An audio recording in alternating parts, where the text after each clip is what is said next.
Is it possible to complete every original Xbox game in the US market? Was a question I asked myself in May of 2022. Then I began this huge project the 1st of June when I started my very first draft of the script. Biggest reason why I wanted to do this was because some of the best games that define the future generation of consoles originated on this very one, like Halo Combat Evolved, Forza, and Shrek. I've always been fascinated with the evolution of gaming as a whole, and what better way to see it than to watch it unfold. The goal of this video is to complete every story mission or main objectives of every game released in the first year of the original Xbox. Side quests are completely optional, as are collectibles. The only time I need to get those is if the save file has a percentage to track. For example, LEGO Star Wars. This video series will only be covering the NA region, but if you enjoy this video and want to see more games, please do consider liking and subscribing so I know you want to see the other regions.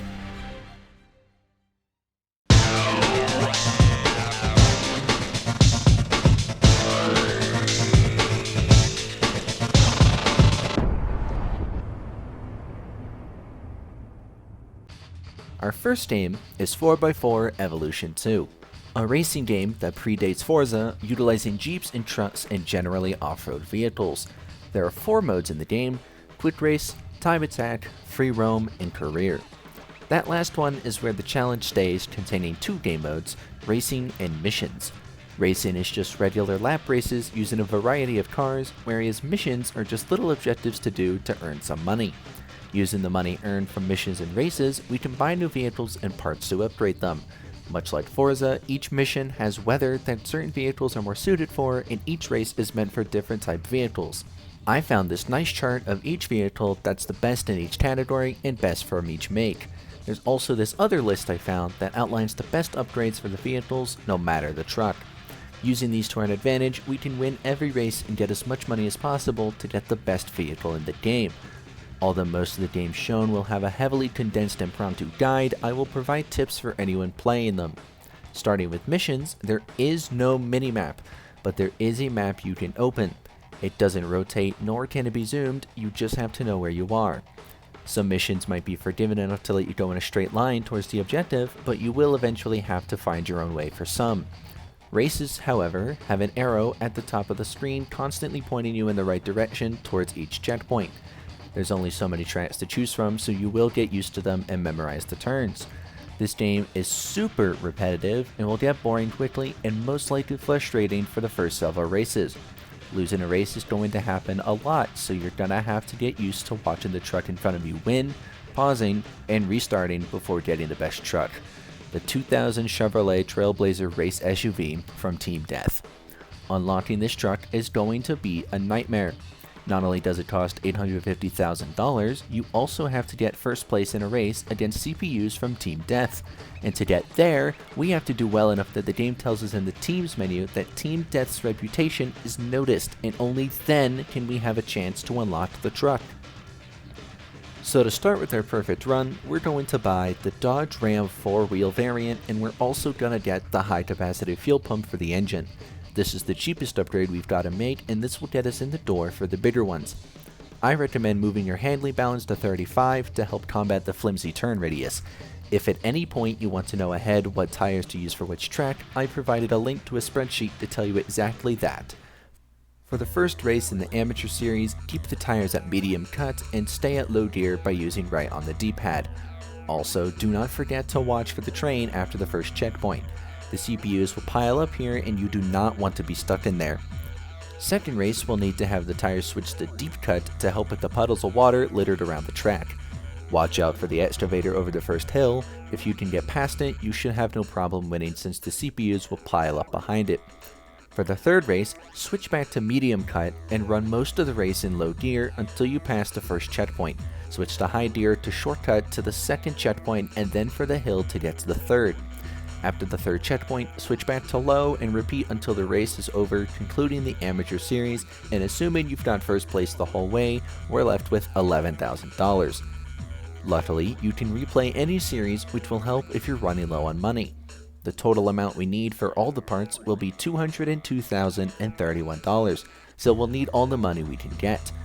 Our next upgrade is going to be the racing clutch for the drivetrain, getting us one part closer to the racing turbocharger system. Let's start our next summer series races. Our tires will be set to deep cut and once again on low gear. Use this train step right here to get around all the cars. The next race is once again on deep cut tires and on low gear, making sure to avoid the UFO that appears sometimes. Race 3 is going to be on medium cut tires and low gear. Although the track is mostly on pavement, we want to use the medium cut tires to make the dirt sections easier. Avoid the excavators and don't try to cut any corners with hay bales, as you'll end up losing a lot of speed in any leads you have. Before starting race 4, we're going to go ahead and buy ourselves the 2-inch clearance suspension upgrade to help us get over the bump sections and set our tires to deep cut. Try and cut some corners, but don't cut too many or you may end up losing more than you gained. Now is when we'll go and buy the race ignition system from electronics. The last race of the series is the same track as race 3 from the amateur series, so set your wheels to medium and get the next series. Before we get to that, we'll go to the shop and buy ourselves the race-tuned ECU from electronics. The Dodge Cup is our next series, and races 1, 3, and 4 are tracks we've already seen, so we'll jump to race 2. Race 2 is going to have fog, so we're going to get ourselves a bull bar from appearance and then fog lights in the lights section. We do lose some money, but it will help when future tracks have fog, and we'll go ahead and set our tires to medium cut. Race 5 is the first time we're applying the studded tires, and these are best on ice and in snow, giving us that extra torque we need, and we'll also move our handling up to 45 or 50 to accommodate for the snow. I started on high gear, but quickly switched to low to maintain a high speed to keep first place. With the Dodge Cup done, we can finally buy the programmable EFI system, the last piece to finally unlocking the turbocharger. We now move on to the Adverse Weather series, and as the name suggests, we'll be experiencing some weather. Before starting the series, I recommend getting the 4-inch suspensions to help with the extra bumps in the road. The first track, we're going to have our tires set to deep and we'll move our handling down to 35. Watch out around the water tower, as you can easily become stuck here. Set your tires back to medium and finish the second race. The third race will put us in fog once again, but luckily we have the fog lights. Set your tires to medium and stay in high gear until you're ahead, as the high speeds early on can do more harm than good. Deep in our settings, we move into race 4. Much like the last track, being in low gear will hurt more than help, so stay in high gear until you're ahead. Always look at the road ahead, as the fog covers basically everything around you. For the final race, being in low gear is very dangerous, as there's many winding turns and no railings to save you if you fall. I recommend driving with the hood camera so you can see in front, as the trailing camera will fall behind and your own vehicle will block your view. Be extra careful once you reach the super steep hill, as it's literally all downhill after. It is extremely easy to lose control of your speed and fly off the edge and never recover. Maintain your speed, keep your brakes going, and always look ahead of you. Now this is where we will start to do some missions. Starting with Village Rescue, we have to get to a village near a lake. I went the batshit crazy method of driving over a mountain east, then driving over another mountain south until I shot down the mountain into the village. Upon completion, we'll receive $5,000. Next up is Pipeline Inspector, where we have to look at a long stretch of pipe for damage. All we have to do is get to 3 spots of the pipe.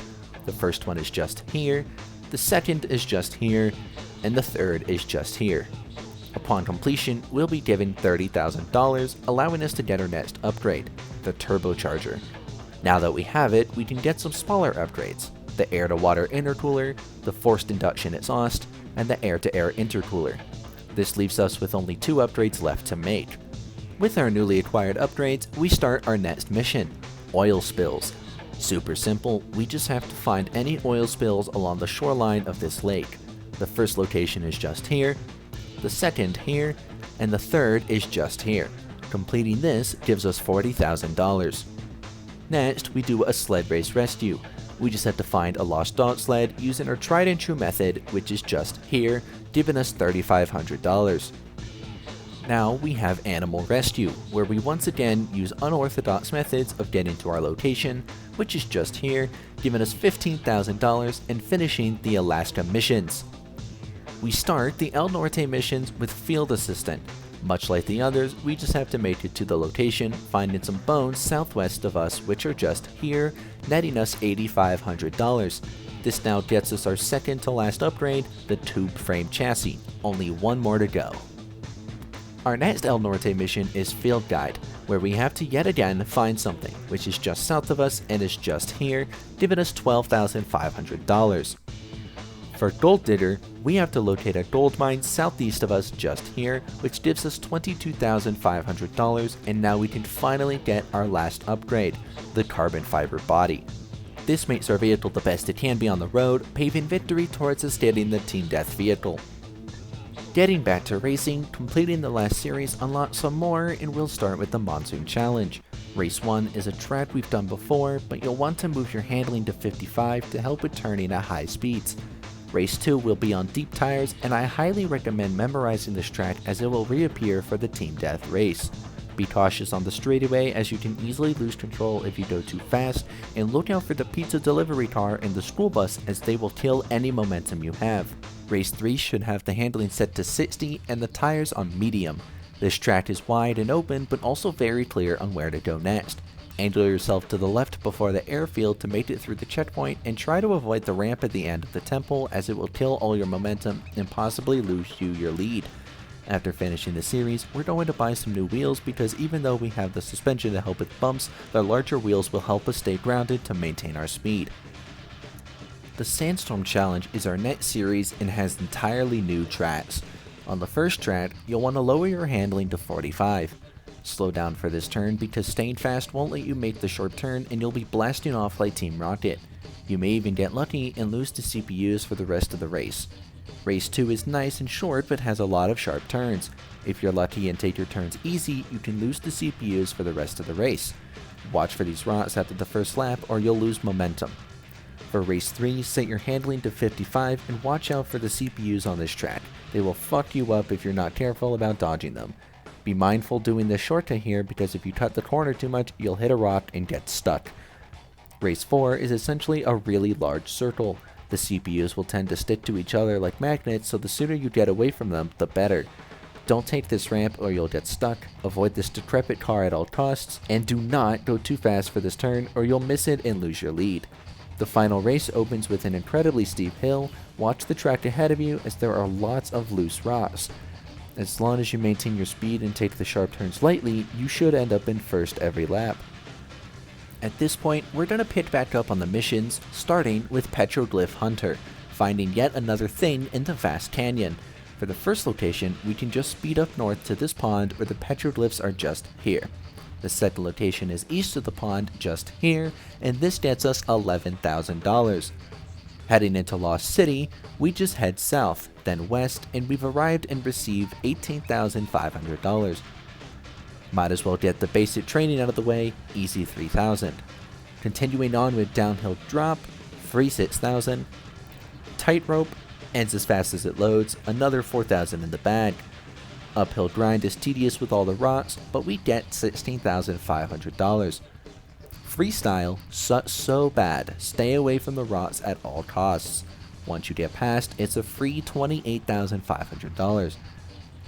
Emergency Contact puts us on Skull Island, and no, not that Skull Island. We're going to make our way over to the East Island, cross this bridge, then we stop here at this warehouse on the south side of the island, then over to the radio tower at the north side, giving us $15,000. Treasure Hunt has us going to the southwest island at the westmost point and finding the treasure just here, adding $5,000 to our balance. Plane Salvage has us traveling to the northmost point of the main island to find plane wreckage just here, adding another $27,500. Jungle Guide has us going to the top of the right eye of the island, finding the structure just here, leaving us with an extra $12,500 to save. Burial Grounds is going to be on the very edge of the jaw just here, adding $16,500 and ending the Skull Island missions. We are now at the last two areas for missions and a total of 10 missions left. Let's just blast through these. Raft Hunt is finding rafts that's southwest of you just here and here, awarding $11,000. Poachers is finding 5 hunter blinds that are here, here, here, here, and here, giving us $22,500. Land Survey has you going from point A to point B, plus $7,500.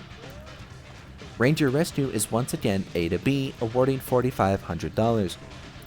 Porta Potty Chase has us find 7 porta potties, which are just here, here, and here, giving us $16,800. Getaway Car has us going northeast to a crashed plane that is just here, with $20,000 added. The Hideout is going to take us west to find this building just here, granting us $12,500. Only 3 missions left.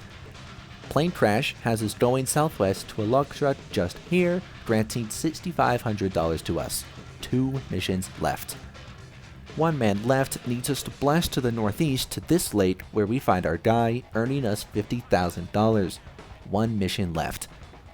For the final mission, no cash down, we have to find 7 first aid stations, which are just here, here, here, here, here, here, and here, earning us $22,400 and including all the missions in the game. These gave us a huge head start into purchasing the best vehicle. Now that we're comfortable with the way our fully upgraded truck drives and handles, if Team Death's race is at any point open, we will race it. Through trial and error, because you will have to reset a lot due to losing first place. Try to keep first place every lap at all times or you'll be eliminated at the end. Another thing, any tracks that have previously been seen will be skipped over, but do refer to the spreadsheet provided if you forget anything. Our next series is going to be the Winter Series, all tracks being in snow. Races 1, 3, 4, and 5 will all be skipped, leaving race 2. Set your tires to medium and be careful not to speed around corners or you can very easily get stuck. Don't follow the road downhill after the 6th checkpoint exactly. Angle slightly to the left or you'll overshoot the checkpoint. Don't try to cut this turn or you'll run into some rocks and lose all your speed. Also make sure to not take the final turn at the last checkpoint too late or you'll fall into the water. Arid Lands is the series I chose to do next, and it is entirely made up of tracks that have already been raced. Before starting, I recommend getting a 6-inch suspension and also larger tires to help with the sheer amount of bumps. And then, all of a sudden, Team Death's race was open. I could finally unlock the best truck in the game. You have to buy a Chevrolet in order to compete, so let's go with the Silverado 1500 regular cab 2-wheel variant, and make sure to add all the upgrades to it so we have our best shot at winning.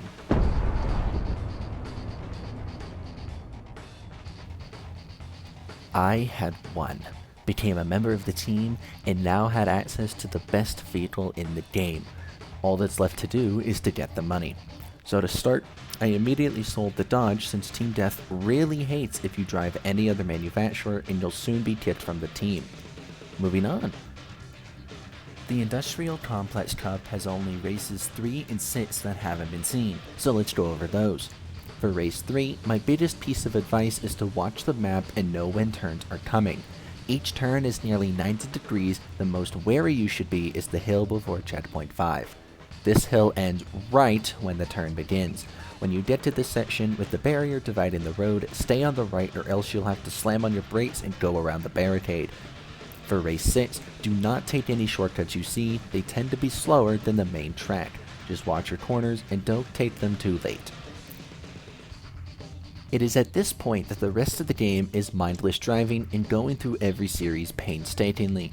There's only 7 tracks we haven't seen yet, so I'll go over them now. Tibet Cliffside will be set to medium tires, and make sure not to go too fast down the hill after checkpoint 10 or you'll miss the turn and lose your lead. Castle Rock has this bridge that you need to be mindful of. It's very easy to have too much speed and dive off the edge.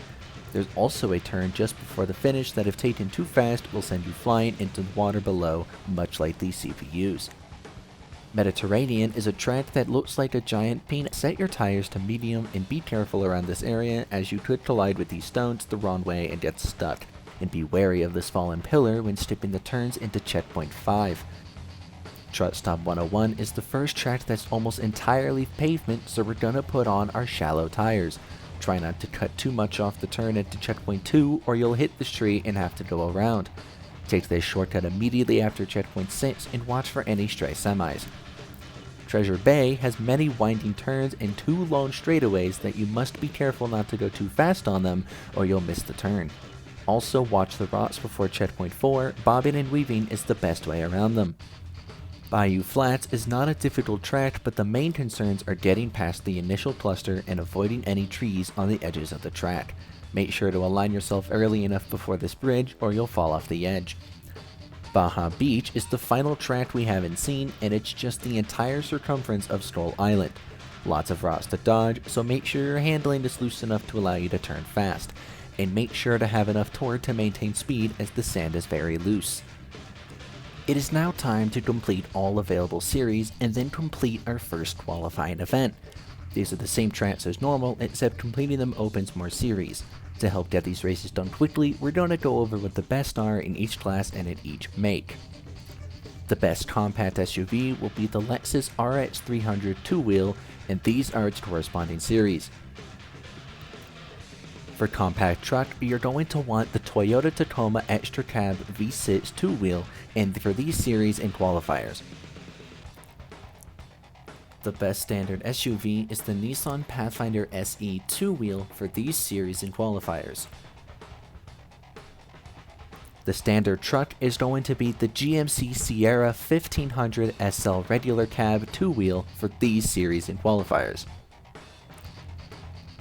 The best full-size SUV is the Chevrolet Tahoe two-wheel for these series and qualifiers. Finally, the best full-size truck is the Chevrolet Silverado 1500 regular cab two-wheel and for these series and qualifiers. For the best vehicles by make, the best Chevy is going to be our one and only Silverado 1500 regular cab two-wheel. The best Dodge is going to be the Dakota Club Cab two-wheel. The best GMC is going to be the Sierra 1500 SL regular cab two-wheel. The best Infiniti is going to be the QX4 two-wheel. The best Jeep is going to be the Grand Cherokee Limited two-wheel. The best Lexus is going to be the RX 300 two-wheel. The best Mitsubishi is going to be the Montero Limited all-wheel. The best Nissan is going to be the Xterra SE two-wheel. And then, the best Toyota is going to be the Tacoma Extra Cab V6 two-wheel. These are by far the best vehicles for any series and events that are manufacturer locked. The absolute worst races to compete in are the ones where we're forced to be in two-wheel drive the whole time. It's incredibly slow and we just cannot win. I recommend not focusing on first and just focus on not being last. And finally, after many hours of repetitive racing and turning my brain off, we finally have the Team Death vehicle. Now we can blast through every future race like this. Do not forget to get the best Toyota for the Sakurai Team Qualifier so you can get the best race truck for the Race Truck Series. And after even more mind-numbing racing, it ends. The game is finally over.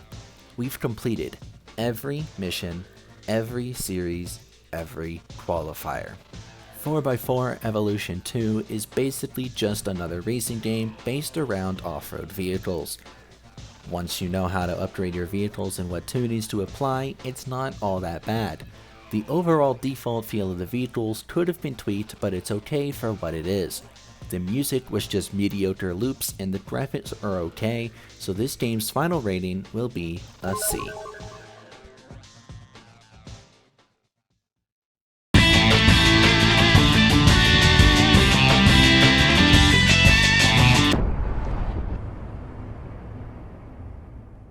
Our next game is Airforce Delta Storm. Releasing just off the back of Ace Combat 4 intending to compete, this flight sim has us fighting a political war between two forces battling over natural resources. This game has two modes, free mission and the regular story mode. Before we start, make sure to go to the settings and edit your controls. Let's go ahead and make a new save and start this game. The first mission is going to be a prologue to the rest of the game, a few tips to help us in the start. Using missiles to destroy targets give us less money than using the turret. Gunning targets down actually gives us double the amount of money we normally would.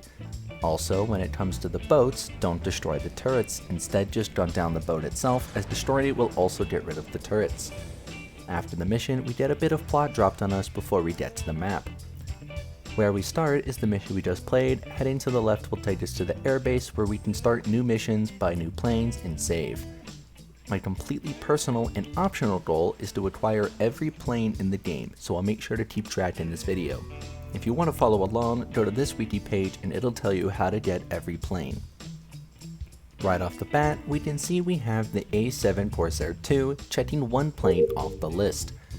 Using our credits, we're going to go ahead and buy the F5E Tiger 2 and also the MiG 21 Bis Fishbed. We'll be sticking with the Corsair since it's still the most well-rounded plane we own and also has the most health. Let's head to the briefing menu so we can start our next mission, the Battle of Castalia Sea. Another tip since we were on the map, if we manage to beat 2 levels without going back to the airbase between them, we unlock more planes. So always try and do at least 2 levels before going back. I chose to go to the top node above the airbase where we have to chase down a plane and destroy it. Destroying the yellow targets just gives extra money, so if you want to just blast through the levels, only kill the red targets. Completing a large node adds a number to it. The number is how many moves you can do before it reverts back to orange. Continuing on into the node on the right, it is the same as the other one. Once we get all 3 nodes blue, we get this new level, To the Front Lines. In this mission, we have to shoot down the planes in the sky and then head to the ground and destroy some enemy towers and turrets.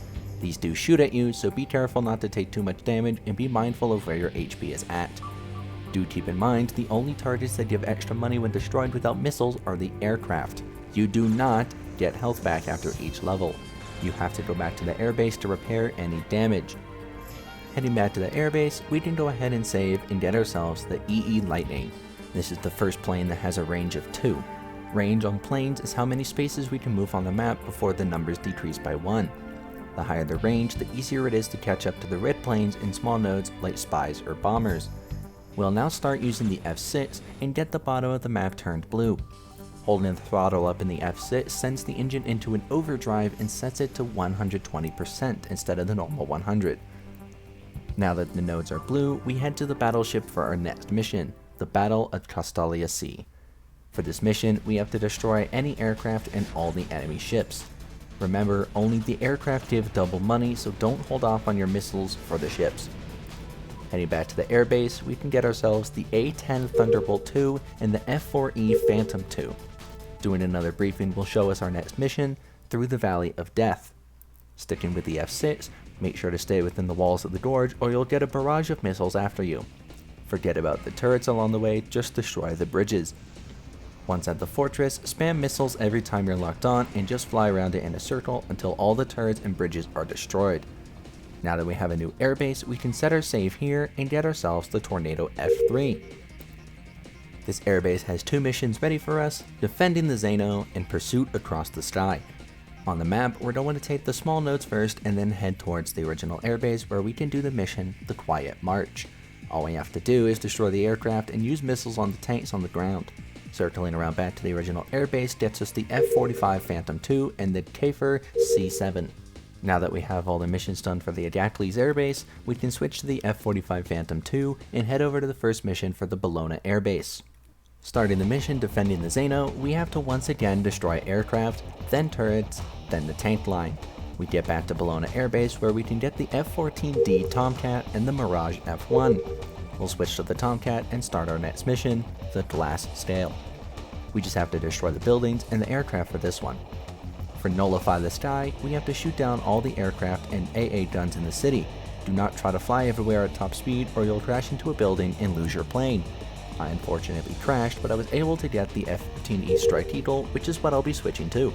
Back in the mission, we destroy the aircraft, hit the turrets, and come out unscathed. We head back to the airbase, and we get the F-15C Eagle and the FC-1 Fighter China. We brief our next mission, the Crimson Sea, where we must destroy all the carrier ships and also the planes in the sky. The airbase will now have an MiG-25PD Foxbat and an MiG-29 Fulcrum. Heading back to the original airbase, we can start our next mission, Streets of Rust. Just shoot down the aircraft above the city and the mission is complete. Finishing this mission gives us the Tornado IDS. We then brief for the mission Ambush in the Jungle, which has us shooting down a shit ton of turrets in an enemy base. We can then go ahead and get the Iron Strike 7 or the Interceptor 7. Starting our next mission at Bologna, Fear in the Forest, where we just need to destroy the backup helos and the base turrets. Try not to get hung up on all the extra turrets scattered around because you do not have enough time to get them all. After this, we finally get to Chiron Air Base. Here, we can get the F-16 Fighting Falcon. Now we can start the first mission here, Battle for the Zabios Ruins. Sticking with the F-15, we get the small nodes to blue, then head to the mission where we can defend this ancient temple the enemy has set up shop in and destroy their defenses. Returning to Chiron gives us the FA-18C Hornet and the MiG-27 Frogger J. Our next mission, the Rising Threat, has us preventing a shuttle from launching. We have to fly high above the clouds and speed towards the red aircraft. Don't bother with the yellow dots, only focus on the main objective. Getting back to the airbase, we get ourselves the MiG-31BM Foxhound and the T-4. Going back to Bologna gives us the J-35 Draken, and we can also start our next mission, Lying in Wait. We just need to destroy enemy subs in the water. No aircraft, no dogfights, just missiles launching for us. Returning to Bologna gives our next mission, Pursuit Across the Sky. This does not have a set location. Make sure your current plane has the highest range and stats that you have. This is where the red planes come in. Every first move you make, the plane will move and only move again when your next first move happens. Once you reach the red plane, you must prevent it from escaping you in the mission. Upon completion, we unlock a new aircraft, the F-117 Nighthawk, which we can collect at Bologna. We now start our next mission, Double Winged Condor, where we need to do the exact same thing that we just did. Catch up to the red plane, destroy all targets in the mission, then return to Bologna. Now that all Agacles and Bologna missions are done, we can now work on the mission over at Chiron, Flames from the Sky. For this, we're going to use the F-117. Hit each rocket with 2 missiles, then use your turret, or just 3 missiles. Either of these work, you do not get bonus points for using the regular gun. Ignore all optional aircraft as there's no time to get bonus points. After this mission, some more lore text scrolls by and we move into a new section of the world. This next mission, Waves of Struggle on Palace Bay, I recommend using the Foxhound for this as the stealth plane doesn't have a very high top speed. Like previous sea-based missions, we just need to destroy all aircraft and ships. After this, we can go back to the airbase and get the FA-18E Super Hornet and the F-20 Tiger Shark. We then start our next mission, Oil SOS, where we must guard an oil tanker from aircraft and also enemy ships. Don't stray far from the tanker trying to gun down the other planes or you'll end up going too far and failing the mission. Wait about 2 minutes after the mission starts, then head towards the orange arrow on the minimap to catch the bomber before it reaches the tankers. Once 3 bombers have been destroyed, the mission is done and we can go back to Dyra Air Base. We now get the JAS-39 Gripen and the Rafale C. While here, we can do this intercept mission twice, destroying all enemies both times to unlock this secret mission on a vast stretch of Earth. Completing this will get us the Super Rafale. Our next mission, Fortress on the Sands, we will need to gun down every vehicle on the surface and destroy the Mad Max looking ass fortress. Completely ignore all optional enemies, only focus on the targets. While exploring, if you complete this node here, you can unlock this secret mission, Blinded. Just destroy the satellite dishes and planes and head back to the airbase. Here we can get the F-22 Raptor, Tornado ADV, and the F-2. Under a cloud umbrella is our next mission and we're going to use the new F-2 for this. We need to defend the city by destroying all turret towers scattered around. This then unlocks a whole new side of the map with a new airbase, but we'll actually be going back to the original one since we can get the Mirage 2000. Since we're here, might as well get these next missions started. Fortress in the Sky spawns another red plane on the map that you need to use a plane with the stealth ability to catch up to it. Oppression has us defending oil bases where we need to destroy enemy guns and hovering helos. Upon completion, we can get ourselves the Rafale B, save, then head over to that new airbase from earlier. Here, we can get the MiG-33 Fulcrum and also our next mission, Electronic Darkness. This one is going to be a bit difficult since the ensuing sandstorm renders our radar useless, so we have to look for our targets by sight. It will, however, occasionally flash, so if you pay attention you might catch where the red targets are. Back at the airbase, we can grab the Su-27 flanker and the Eurofighter 2000. Our next mission, Falling Down, tells us to absolutely roast the fuck out of their secret base filled to the brim with turrets and satellites, and then we pull an Anakin Skywalker and fly through their base underground and blow up everything. We then buy the YF-23 Black Widow and the STN-02 Temperance. The Battle for Nodo Sea is our next mission, and we need to decimate their hidden fleet and send it to where the Titanic lives. Now we can do this intercept by taking out all enemies with 72 or more bullets. My tactic was to constantly shoot the front turret until I felt I had enough. Back at Elion, we can get the Su-34 Platypus and the I-2000, head to our new airbase, purchase the F-25C Warbler, and get our next mission, Offensive in the Suez Canal. For this one, we have to destroy United Forces ships hidden among the neutral fleets. Avoid all yellow targets, they are the neutral ships. Only hit the red targets and all aircraft.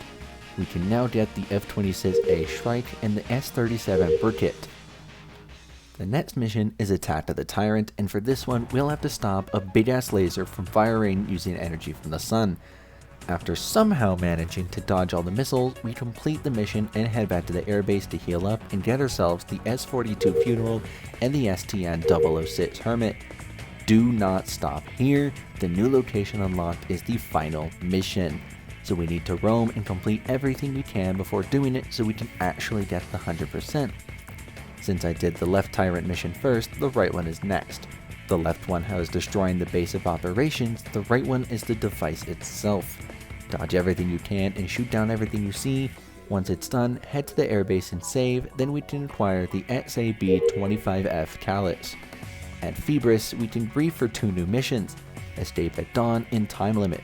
Escape at Dawn has us defending an oil tanker by destroying 3 bombers, and Time Limit has us defending oil field bases by once again destroying 3 bombers.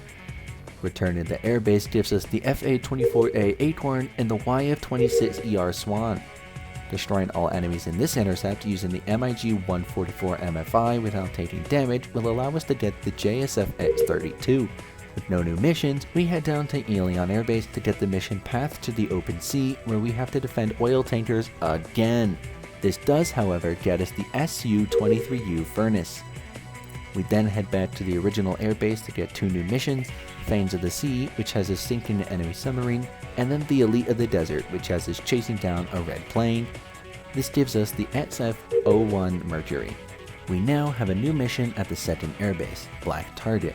For this, just catch up to the red plane on the map and complete the subsequent mission. This then unlocks another mission, Shadows of the Unknown, which is another red plane mission. Now, all we have to do to fill out the rest of our collection is to get the FA-18S Air Recover 2, Yak-141 Freestyle, XF-23CR Black Widow, and the XF-27 Platus. For the final mission, we need to destroy Tyrant's main core. Avoid taking damage from these missile towers, as getting hit by one will deplete a whopping 500 HP. Once all the towers are destroyed, you can focus on some of the optional targets if you want. Once the core is blown up, focus on the enemy aircraft now. Try not to focus too much on the yellow targets, or you might not have enough time for the main objective. After the aircrafts are destroyed, a cutscene will play, sending us into the inside of the reactor and starting a rail shooter-like mission. Once you get through the trench run section, you open up to the main reactor room with plenty of targets to shoot down. There are some optional targets on the spinning sections of the reactor, so be mindful of where they are. Once all main targets are destroyed, the main reactor opens up, allowing you to shoot a missile at the core like Luke and the Death Star.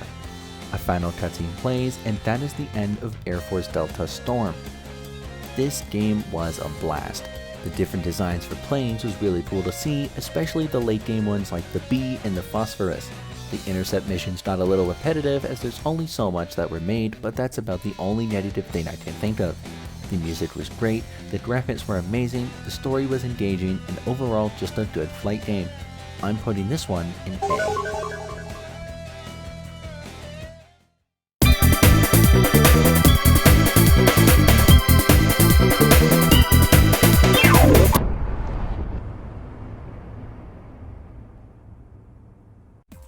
Following up Airforce Delta Storm, we have Arctic Thunder.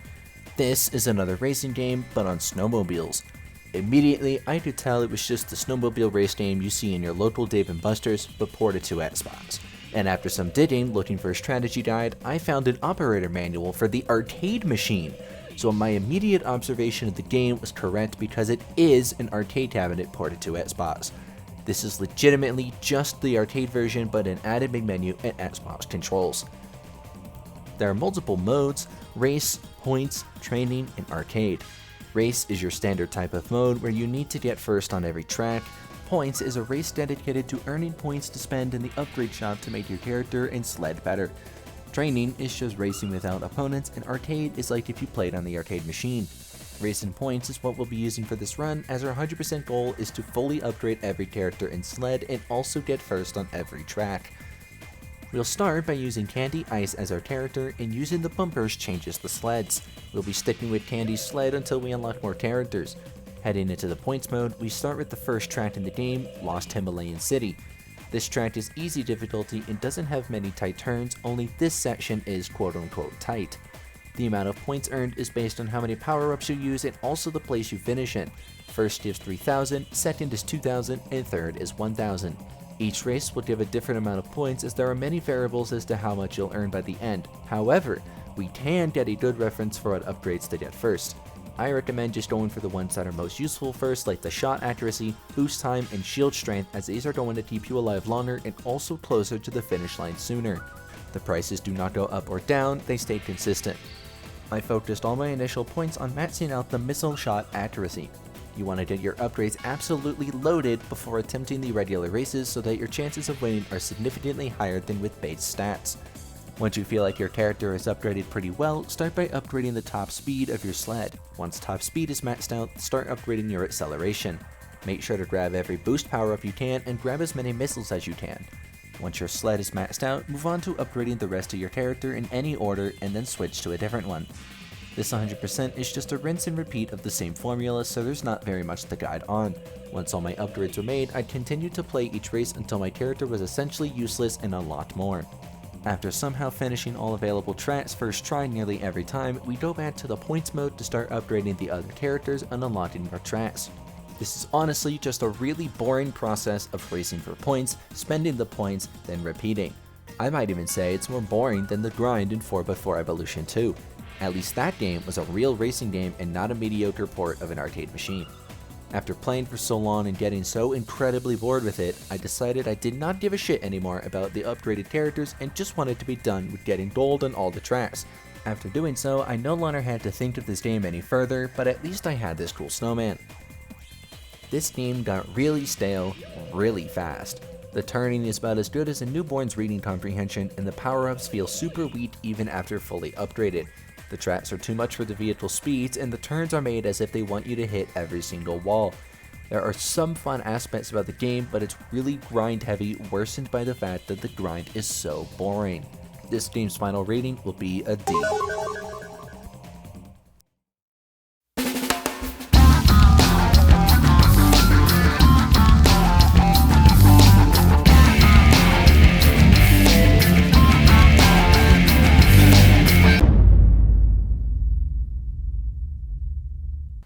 A slight departure from the racing genre comes Cel Damage, a vehicular combat game that I disliked.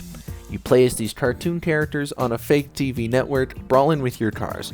There are several modes to play: Smack Attack, Gate Relay, and Flag Rally. Smack Attack is just a free-for-all, and the winner is first to get 500 smacks. Gate Relay is the same as Smack Attack, except you need to go through 20 gates to win. Finally, Flag Rally is just a capture the flag type mode where we need to collect 4 flags and bring them to our circle. In order to beat this game, we're going to have to win every mode on every arena with every character, but much like Arctic Thunder, I do not care for the grind, so it will just be for Violet. There are 3 arenas for every biome or level in the game, so there's quite a bit to grind through. We'll start by using Violet as our character on Smack Attack, since it's the only mode unlocked right now, and in the Wild Woolly West arena. It took me a while to win the first arena, but I did learn quickly that the axe is probably your best bet as Violet. The Gatling gun and grenade launcher weapons aren't very reliable, so just spam them until you get your hands on the axe. Winning this arena will get us the Death Valley arena and also the Gate Rally mode. We're going to stick with the smack attack mode and go on to the new Death Valley arena. Winning this one gets us the next arena, Mesa Madness. Now that we've got those 3 arenas out of the way, we can start by doing the Gate Rally mode. Once we've gotten all 3 arenas done, we go on to Flag Rally. I absolutely fucking hate this goddamn game mode. The fact that you lose all of your flags when you die is absolutely absurd and makes me never want to play this godforsaken game again. But we got the first 3 arenas done and unlocked Whack Angus. Now that we have the entire first biome done, we now have to grind the fuck out of the next 3. I do not like games that make you grind for a 100% save file or all achievements. Grinds are tedious, they're typically filled with stupid shit to keep you playing, and overall just unnecessary. It's even worse when the game is actually just mediocre or not even fun. Are the regular trophies in Arkham games tedious? Yes, but the game is fun, which is the difference. So unfortunately, this game is making me unreasonably angry, and I almost broke some controllers over it. I don't like playing games that make me want to throw expensive things, so I will be stopping the game here and moving on to the next one. If we had actually finished the Violet campaign, this is what we would have seen. Models for Ethical Animal Treatment would like you to know that no real sheep were harmed in the making of our show. All our sheep are professional cartoon sheep, trained in the arts of the cartoon gag. Violet? That's right. Cartoon sheep don't mind at all when you do this to them. See? And they don't mind it when you do this either. Nor do they care when you do this, or that! Thank you. This message brought to you by Models for Ethical Animal Treatment. The story was a little silly, but it's completely taken away from you with the honestly egregious grind and amount of meaningless things you have to do.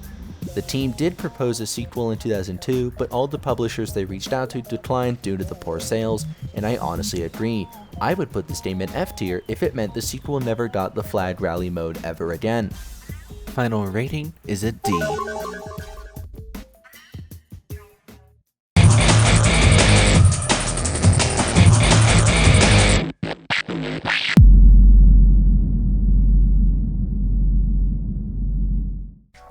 This Tony Hawk wannabe has very fluid gameplay, and although the story is portrayed in a goofy manner, it's also very attention-grabbing. At the start, we'll be choosing Naya and beginning at first cut.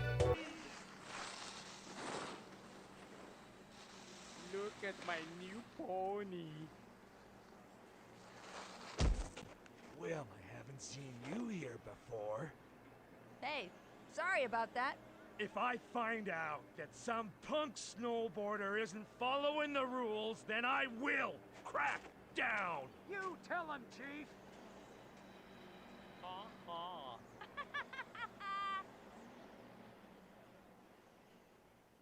After the first cutscene, we're introduced to a character who speaks to us through a Nokia, similar to how Mert speaks to Faith in Mirror's Edge. I know you didn't come here to get involved, but listen up. I don't have much time. If I'm discovered, we're all finished. We need your help. Hook up with me at each challenge comm link. I'll help you earn enough lift points to get your hands on a forged pass to the next chair. They don't hand these out to just anybody. You'll need 220,000 lift points to prove you can handle yourself up higher. Along the way, get better gear by pulling off tricks for equipment points. I have to go. Now, get up there and save Monk Garrick. Good luck. He tells us to meet with him at challenge comm links to accumulate lift points so we can unlock different sections of Mount Garrick. Before you start, I recommend using the D-pad instead of the joystick, as it has better control over your movement. With that out of the way, challenge comm links are easily visible with the piss-colored beams of light in the distance calling to us like the mystery bots in the back of town. For this first challenge, we have to do 6 540-degree spins. We can do this by simply jumping using A and holding right or left to spin mid-air. There's a set amount of distance we have before we fail the challenge, so make sure to watch your location in the top left corner. Occasionally, you will have these escape challenges where the makeshift police force on the mountain will try and catch you. My advice is to not do any tricks and keep airtime to a minimum. Holding forward will give you speed and allow you to barrel down the mountain until you escape. Respawning back at the top through the main menu, we go back to the same challenge comm link we were at before, but this time it has a new challenge. Always keep a lookout for the light beams or your mini-map for new challenges. This one has us doing 5 flips, just hold up or down while mid-air to do a flip. Heading further down the mountain to here will trigger this cutscene and subsequent challenge where we have to chase down Hans.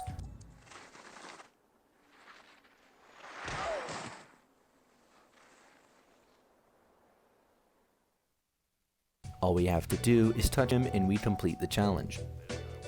Getting down here, we'll start another challenge where we have to follow Ty and find the first of many bombs throughout the mountain.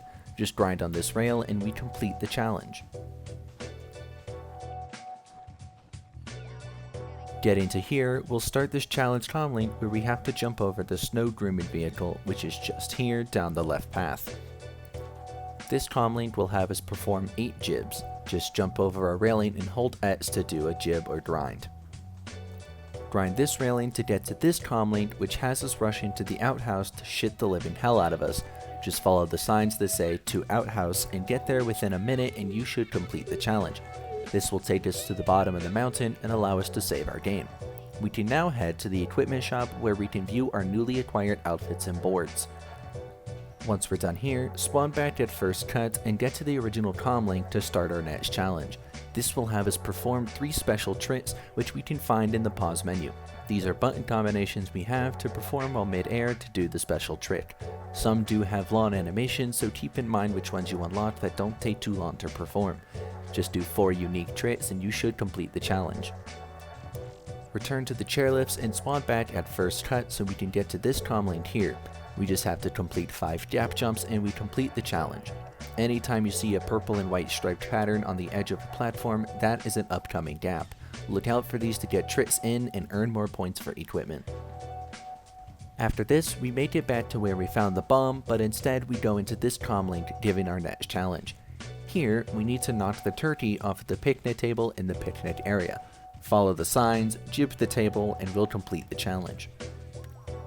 Get to this comm link after the turkey and we'll get the challenge where we need to avoid the steep patrol. Be sure to maintain your speed and weave between the piles of trash that explode. You'll get ahead of them in no time. Head all the way down to the bottom and save, then go to the equipment menu and you should now have the second board. Each board you unlock has more speed and handling than the one before, so do be sure to complete challenges. Back on first cut, head to this comm link and start the challenge to knock down 10 snowmen. Head pretty far down to this comm link and perform 9 different grabs. It is challenges like these that gave me the idea to put my controller inputs on screen. Initiate a grab mid-air using B and go in any direction. With all possible combinations, you should complete the challenge. Head down to the bottom, save, then go back to first cut. Head to this comm link and destroy 8 outhouses. Go back to first cut and make your way to this comm link past the snow groomer. We will have to perform 4 manual grinds. To do this, we just have to hold X and go up or down to manual. Now that we've finally completed all challenges in the lower mountain, we can move on to Function Junction. There are 2 paths we can choose, Terrain Park and Ski Jump. We'll be sticking with Terrain Park for now, starting with this comm link. This will have us perform 10 combos. To do a combo, just grind on a rail, then do a trick before hitting the ground. The best way I found was to grind and then manual. This way you don't fumble trying to do a flip or a rotation. Chairlift back to the start and head back to this comm link here. This time we have to do 2 combos involving a special trick. The best trick to do is the Misty Flip as it ends very quickly. If you complete the challenge as early as I did, you can head to this comm link here and get our next challenge. We have to complete 6 rail-to-rail combos. All we have to do is grind 1 rail and grind a subsequent rail. The more rail connections you make in a combo, the more combos the game counts. Grinding then jumping and grinding the same rail again also counts. This one is only really effective on long straight rails. Back to the top, we get back to this comm link here where we have to do a 3 times, 4 times, and 5 time combo. Easiest way we can do this is by using the grind jump method. The most difficult part of this one is it has to be 3, then 4, then 5. You can't just do a 5 at the start, it has to be in order. Head back down Terrain Park and get to this comm link so that we have to get an 8 times combo. This one will be harder to do since there's a lot of rails and there's a lot of moments where we may 180 interrupting the combo. Finishing this challenge will not only unlock the next chairlift, but also completes the whole Terrain Park side. Now we can go down the ski jump side. At the top, go down the right side and stay on the left until you get to this comm link. Here, we will have to chase down Hans again, which will trigger his sister hunting us down. You ruined my new suit. Boo-hoo. Stop picking on my little brother! Completing this takes us to the very bottom and triggers a cutscene with the chief.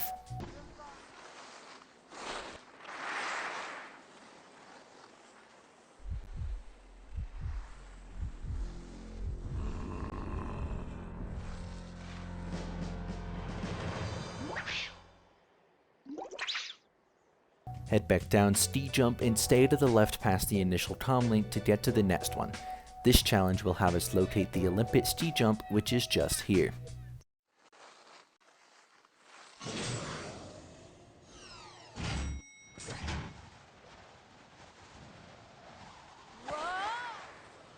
The next comm link will be right past the ski jump sign, where we need to perform a 1620 degree mid-air grab. Once again at the top, head back all the way back down to the ski jump where we need to land 3 flips in 1 jump.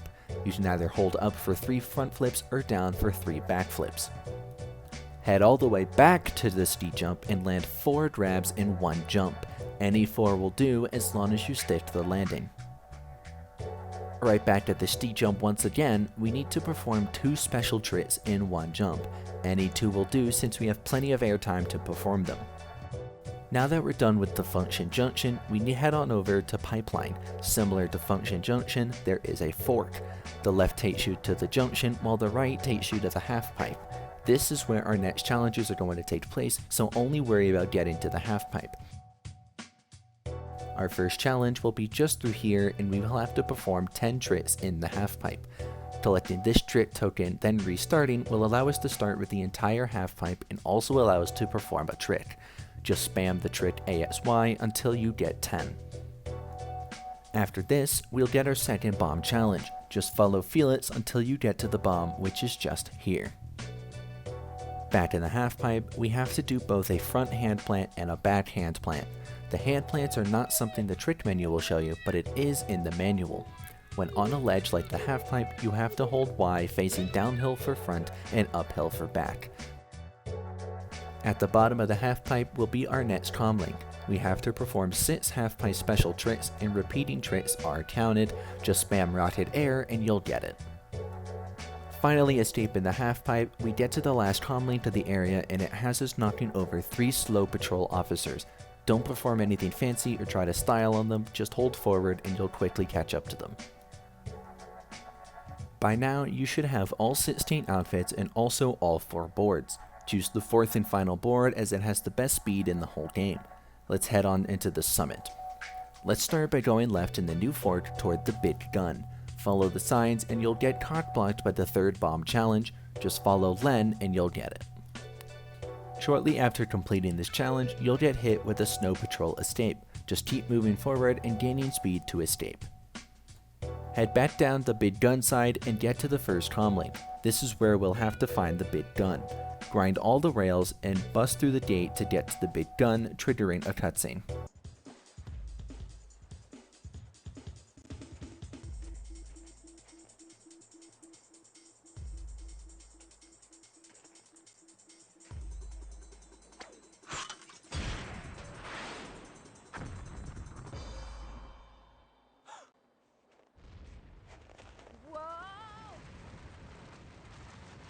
With Big Gun done, we can now head down to the forest. At the first comm link, we will have to destroy 5 no boarding allowed signs. Further down, we get to this comm link just here where we will need to jump over a landed helicopter, which is just here. Heading a far way down, we get to this comm link, which will have us look for the bear cave, which is just here, triggering a cutscene.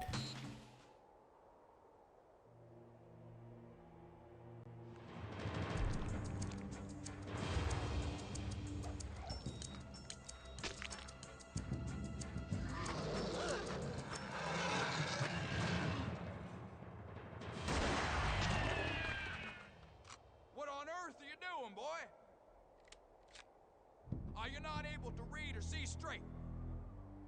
Don't you dare move, boy. This forces us into a chase to escape the forest ranger. Getting here, just past the helicopter jump, will trigger another bomb challenge. Just follow Sam to the bomb and we'll head back to the top. This will trigger a phone call where we get told to rush to the bottom of the mountain before the chief does. This is where we will focus purely on speed and dodging all of the rock patches and explosives. Any obstacle is a threat. This will trigger a cutscene where we confront the chief. Time to fess up, old man. Okay, I admit it.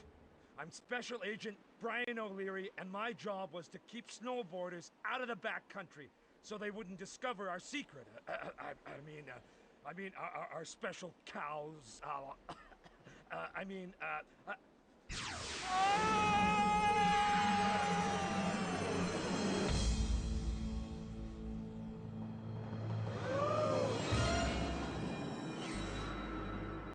Then this unlocks the heli drop area.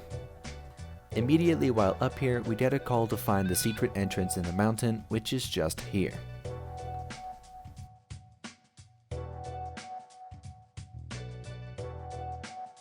After getting teleported back to the mountain, we have to knock down 10 cows. We now teleport to the heli drop where I got lost and eventually found this doorway for a bomb.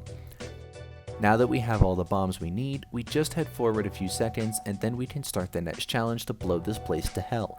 You better hope you're good at jumping and grinding, because that's all this challenge is comprised of, so buckle up. Follow the angle of the arrows exactly, as they are your best bet at landing each gap. There are indeed checkpoints throughout the place, the first being just after the lava section. Getting to the end triggers the final cutscene.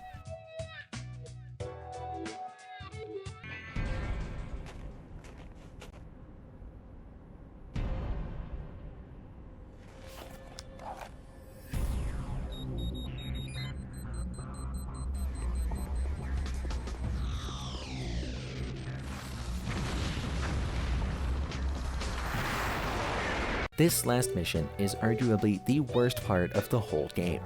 Also, what's the deal with all the damn faces in the snow textures?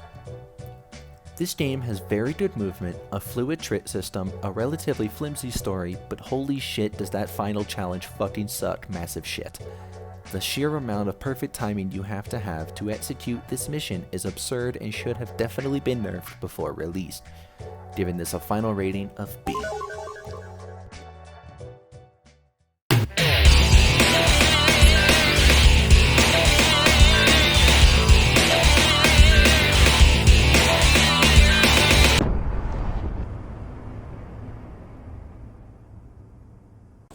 Dead or Alive 3 is regarded as one of the best fighting games of not only the year, but also of all time. Going into this, I have experience playing Soul Calibur, Mortal Kombat, and Marvel vs. Capcom, so I'm expecting a similar experience. Jumping right into the action, we head into story mode and start as Kasumi.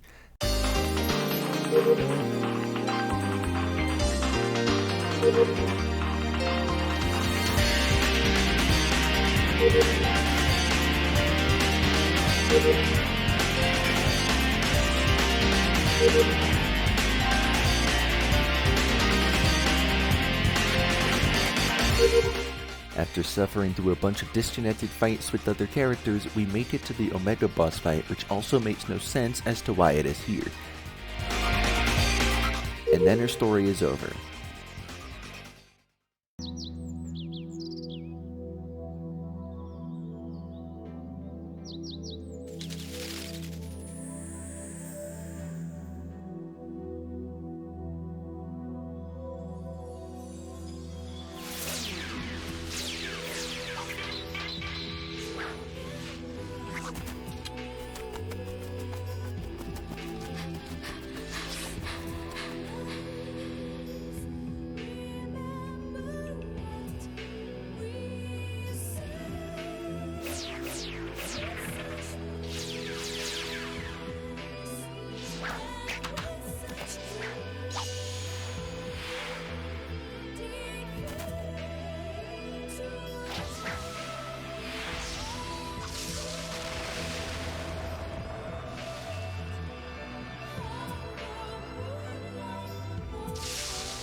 We move on to Hitomi, whose story is no easier to understand, and although I spent a bit of time trying to learn her combos, I still couldn't get a handle on most of them and used my tried and true method of mate shit up until you win.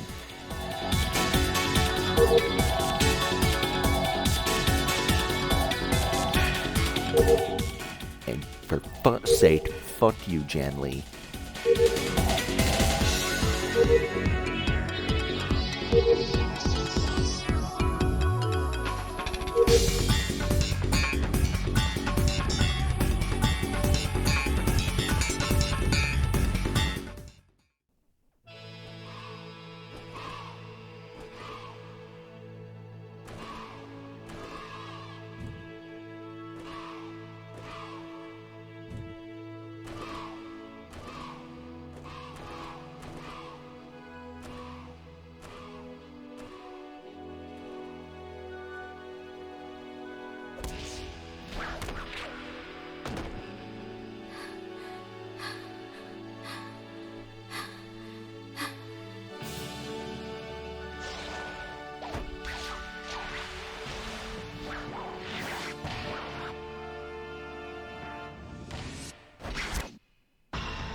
Made it.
I really don't know what else to say about this game. It's just one of the most mediocre fighting games, if not the worst one I've ever played. The only good parts of the game were the cutscenes, and even they made no sense. I'm willing to admit I'm just not good at it, and there may be a reason why everyone praises this game that I just can't see, but this final rating is going to be D.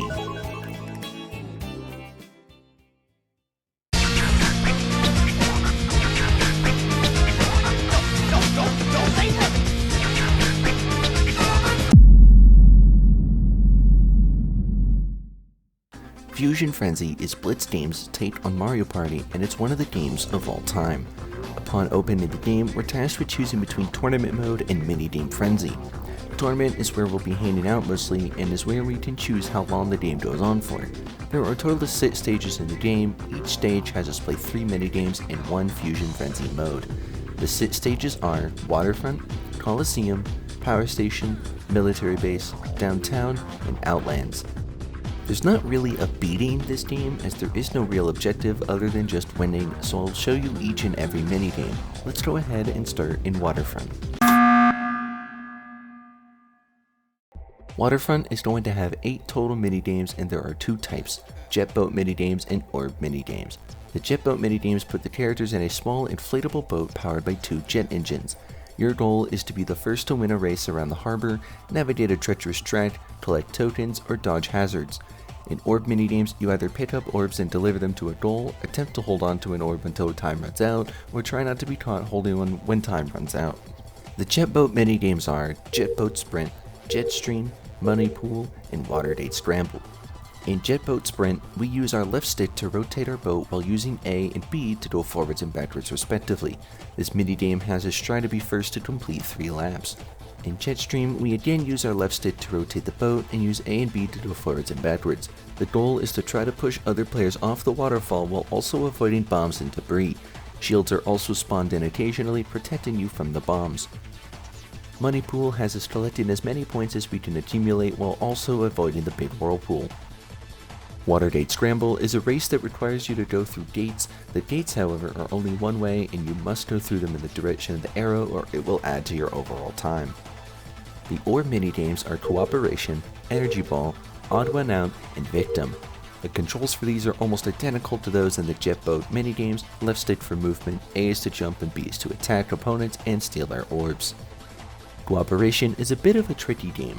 There are 2 goals and 2 orbs. Both orbs have to be on the goals simultaneously or you won't score. Since this is a team game, it will be 2v2. The orbs can be held by those on the same team or those on different teams. They just have to be on the goals in order to score anything. Energy Ball has you collecting orbs and bringing them back to the goals. There are also floor lights that can multiply how many points the orb will give you. Odd One Out is the exact opposite of Hot Potato, where you do want to be holding an orb or you will be eliminated. Victim is Hot Potato and has you not wanting to hold the bomb or you will be eliminated. The next location is the Power Station. This zone has Hopper minigames and Splat minigames. The Hopper minigames have you avoiding obstacles, and the longer you survive, the more points you earn. The Splat minigames involve bugs. Either smash them or tag them with your color to score points. The Hopper minigames are Centrifugal Farce, Prop Rotation, Twisted System, and Volt Vault. These games will have the same controls as the Waterfront Orb minigames. The first minigame, Centrifugal Farce, has the players collect the most tokens while also avoiding falling through the gaps in the platform. Prop Rotation is the same as Centrifugal Farce, except instead of gaps in the platform, it's spinning blades. Twisted System is an infinitely rotating uphill tower that has you jumping and ducking using A and B respectively to avoid cooling rods. Volt Vault is the same as Twisted System except on flat ground, and instead of cooling rods you avoid bolts of electricity. In this minigame you also get 3 lives, and once all are lost, you're out. The Splat minigames are Exterminator, Paint Panic, Rude Food, and Tube Tremors. Exterminator has you splatting the most bugs to win while also avoiding others using the explosive Spore Bug. Use A to jump and B to splat. Paint Panic has you spraying bugs to be your color and you helping them escape to earn points. You can spray using B, and you can also steal other players' bugs by spraying them. Rude Food has you protecting your burger and splatting bugs to stop them from eating it. If the burger is fully eaten, you are eliminated. Tube Tremors is a simple bug splat mode, but you also have to avoid the trains that barrel through. Our next zone is Military Zone with pod minigames and tank minigames. The pod minigames put you in a pod you have to maintain control of. Either hang on to them for as long as you can or collect and drop off as many as you can. The tank minigames either have you racing a tank or delivering orbs to a goal in a tank. The pod minigames are Collector, Pod Hog, and Space Tails. In Collector, we need to collect white pods or shoot them off other players so that we can bring them to the goal, storing as points. Use A to boost and B to fire your blaster while playing a pod minigame. Pod Hog has us, you guessed it, hogging pods. The longer we hold it, the more points we earn. We can also shoot pods free to hold more. For Space Tails, we need to collect the most pods to win. Similar to Collector, we can shoot them off the back of other players and take them for ourselves. Do be careful though, as the more pods you collect, the longer the snake behind you will get. The tank minigames are Armored Antics, Special Delivery, Tank Tangle, and Tank Tracks. Armored Antics has you grabbing tokens placed around the arena for points while also letting you shoot other players for points too. When the red walls come up, you can use them to ricochet shots and hit players around corners. Special Delivery has you carrying orbs to drop zones for points. You can either pick up orbs or you can shoot other players to make them drop theirs. In Tank Tangle, you need to drive your tank onto the flashing circles to capture them, earning you command points. The more points you keep, the faster your score increases. Finally, in Tank Tracks, you just need to be the first to finish 3 laps. Already halfway through the zones, we move on to the Outland Zone. Here, there are demolition minigames and tail minigames. The demolition minigames have you throwing bombs at other players, earning more points the more players an explosion hits. The tail minigames are essentially Tron. The demolition minigames are Air Raid, Blast Man Standing, Bomb Struck, and Misguided Missiles. Air Raid has you scooping up tokens for points while also avoiding the falling bombs. Blast Man Standing has you using A or B to throw bombs at other players to blow them up and earn points. The bombs have lights that go from green to red. The closer to the red they are, the sooner they detonate. You only get to blow up 3 times before you're out. Bomb Struck is just open world Bomberman. Misguided Missiles has you run around an open arena while avoiding other players' remote controlled bombs. Left stick is to move your character, right trigger spawns in your bomb, and the right stick controls your bomb. The tail minigames are a Rodeo, Laser Snare, Rebel Alliance, and Tail Blazer. A Rodeo has you collecting tokens while avoiding the holes in the ground and also avoiding hitting any walls.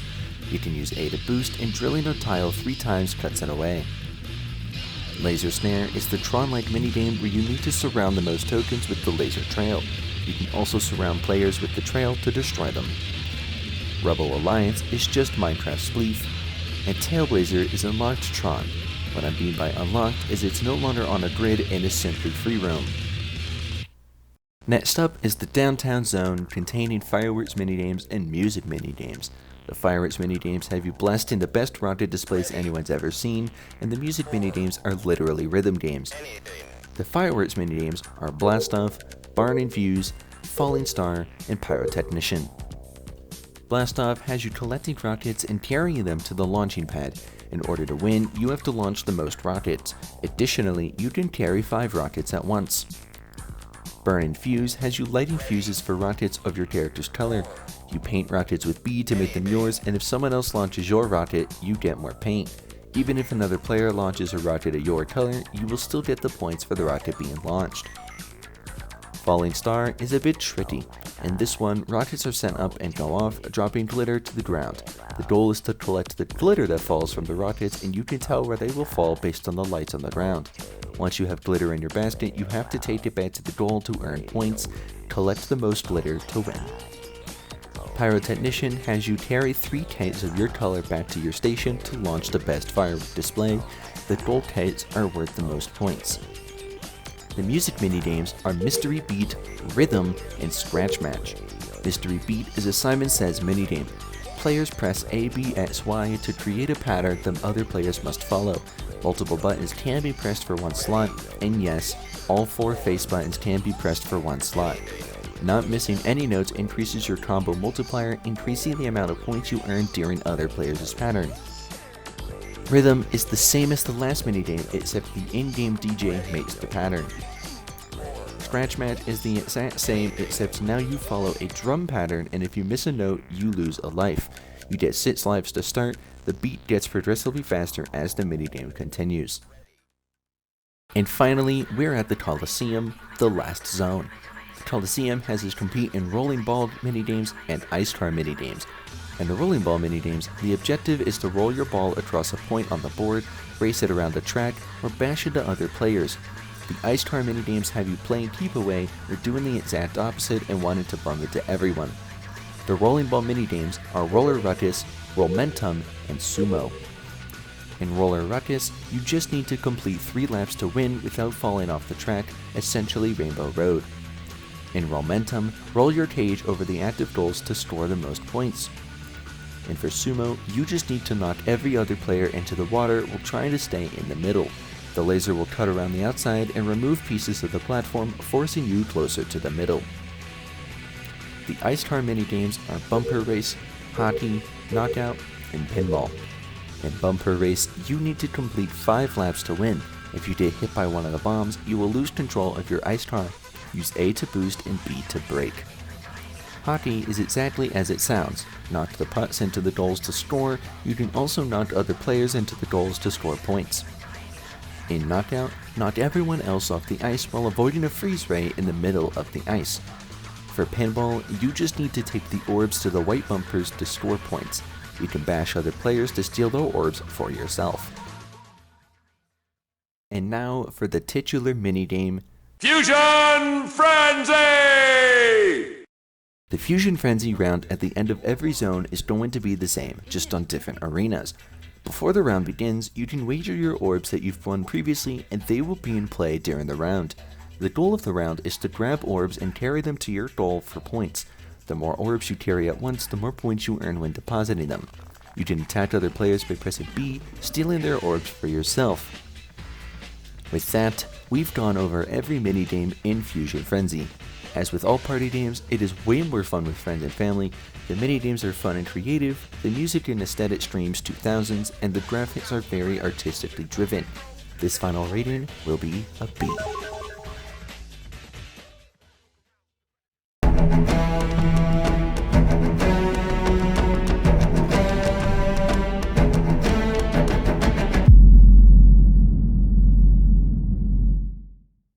Finally, we've made it to the big one, Halo Combat Evolved. One of the greatest games of all time and still an ongoing franchise. The tentpole product of the Xbox and the universally agreed on fact that it's the best launch title of the console. I will admit this is not my first time playing the game. Back in March of 2020, I got a free trial to Game Pass and played through all of Reach but also a couple missions of Combat Evolved. Just for shits and giggles, also known as shittles, I decided to play this game following Prima's official game guide. I'll include any information outlined in the book whenever they become relevant to the game, and will also have image overlays for anything that may seem confusing. Let's just get into this behemoth of a game.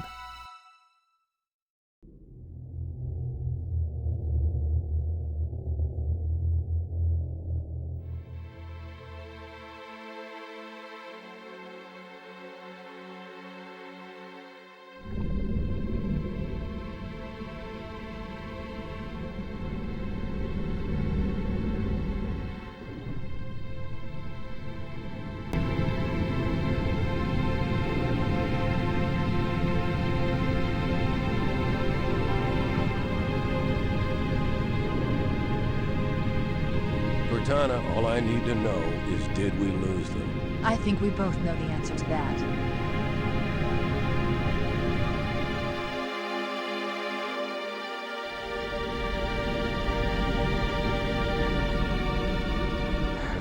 We made a blind jump. How did they... Get here first? The Covenant ships have always been faster.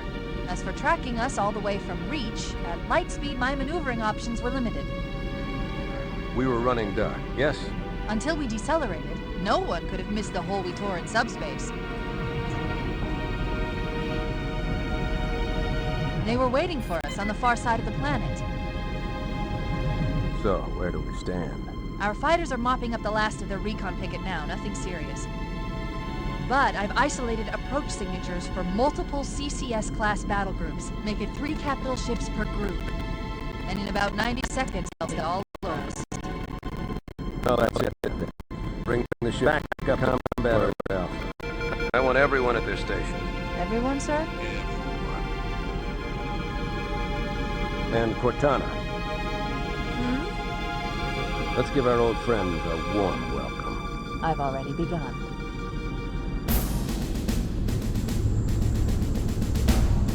Attention, all combat personnel. Please report to your action station.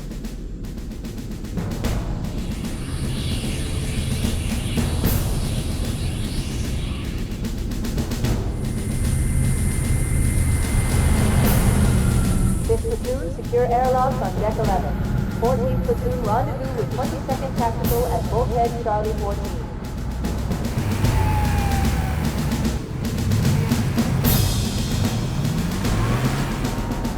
You heard the lady. Move like you got a purpose. This is not a drill. I repeat, this is not a drill. Man, we sent those dumb bugs out to the middle of nowhere to keep them from getting there. their filthy claws on Earth. But we stumbled onto something they're so hot for that they're scrambling over each other to get it. Well, I don't care if it's God's own anti-son-of-a-bitch machine or a giant hula hoop. We're not gonna let them have it. What we will let them have is a belly full of lead and a pool of their own blood to drown in.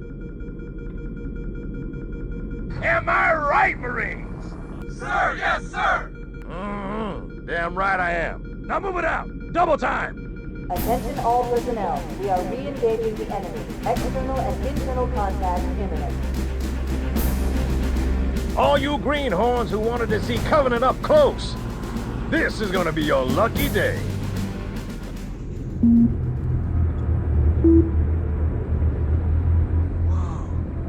Sir? Right. Let's thaw him out. Okay.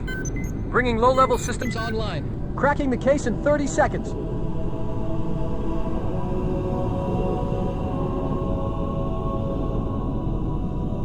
He's hot! Blowing the pins in 5!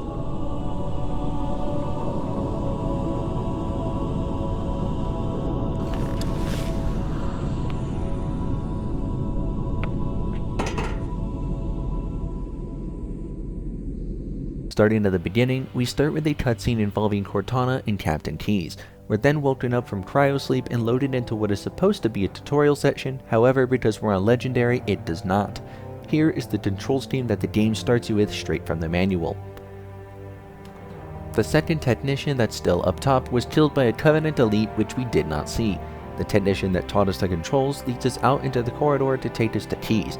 After an explosion very quickly takes out the technician, we jump over these pipes and head over to this door at the end of the hallway. We duck under this stuck blast door and get told by a Marine to follow him so we can get the keys. Sir, the captain needs you on the bridge ASAP. You better follow me. After some close calls, we make it to the bridge. Here, a cutscene plays where we speak with Keyes and Cortana. Captain Keyes. Good to see you, Master Chief. Things aren't going well. Cortana did her best, but we never really had a chance. A dozen Covenant superior battleships against a single Halcyon-class cruiser. With those odds, I'm content with 3. Make that 4, please. Sleep well? No thanks to your driving, yes. So you did miss me. Report.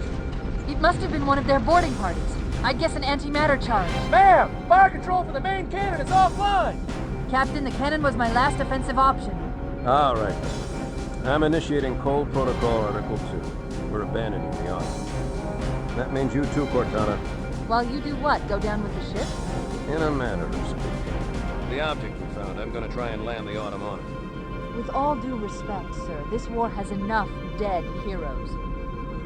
I appreciate your concern, Cortana, but it's not up to me. The protocol is clear. Destruction or capture of a shipboard AI is absolutely unacceptable, and that means you're leaving ship. Lock in a selection of emergency landing zones, upload them to my neural lace, and then sort yourself for a hot transfer. Aye, aye, sir.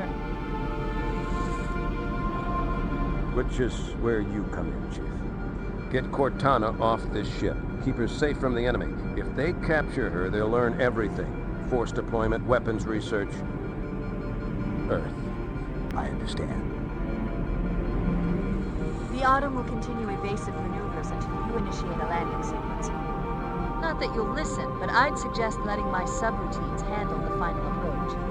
Excellent work, Cortana. Thank you. Are you ready?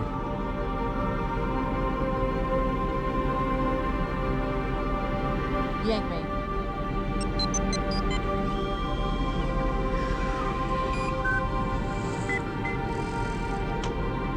Good luck, Master Chief.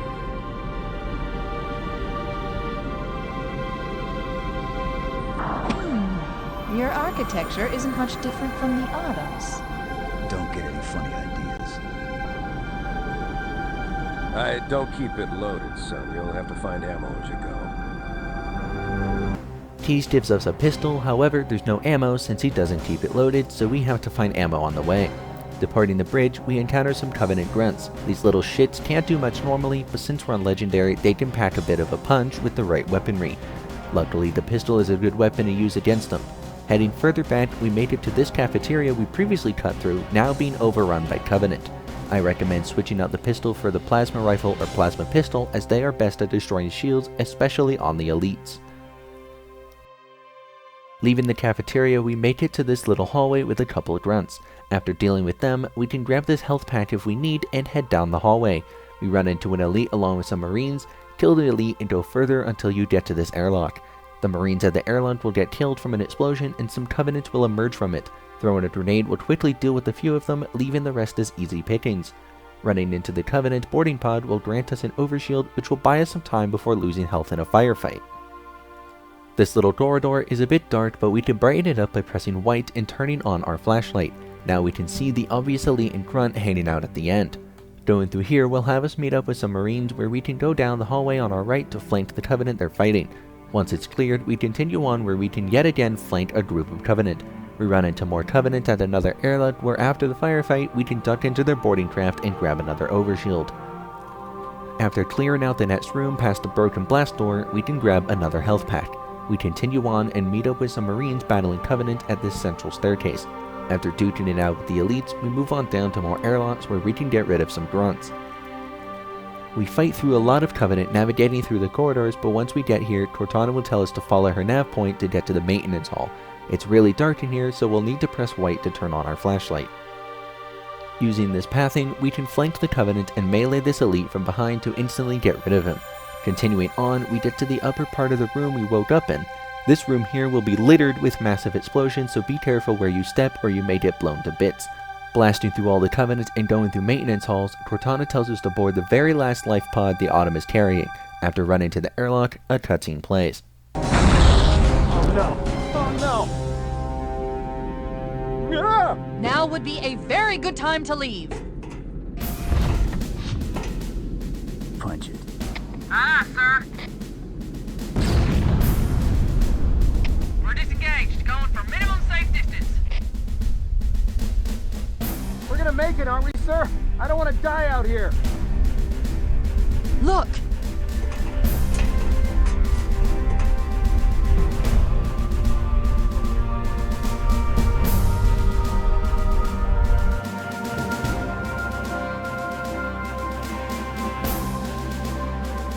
What is that thing, Lieutenant? Hell if I know. We're landing on it. I knew it! The Autumn's accelerating. Keys is going in manual.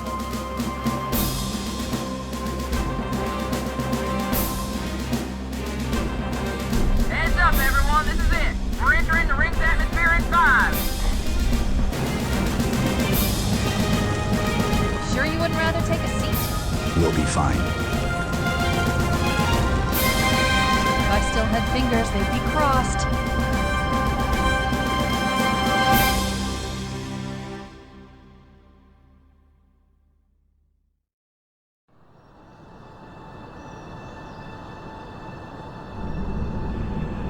We're coming in too fast.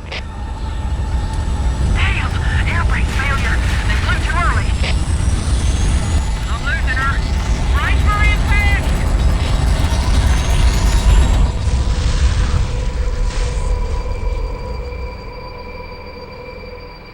Chief? Chief, can you hear me?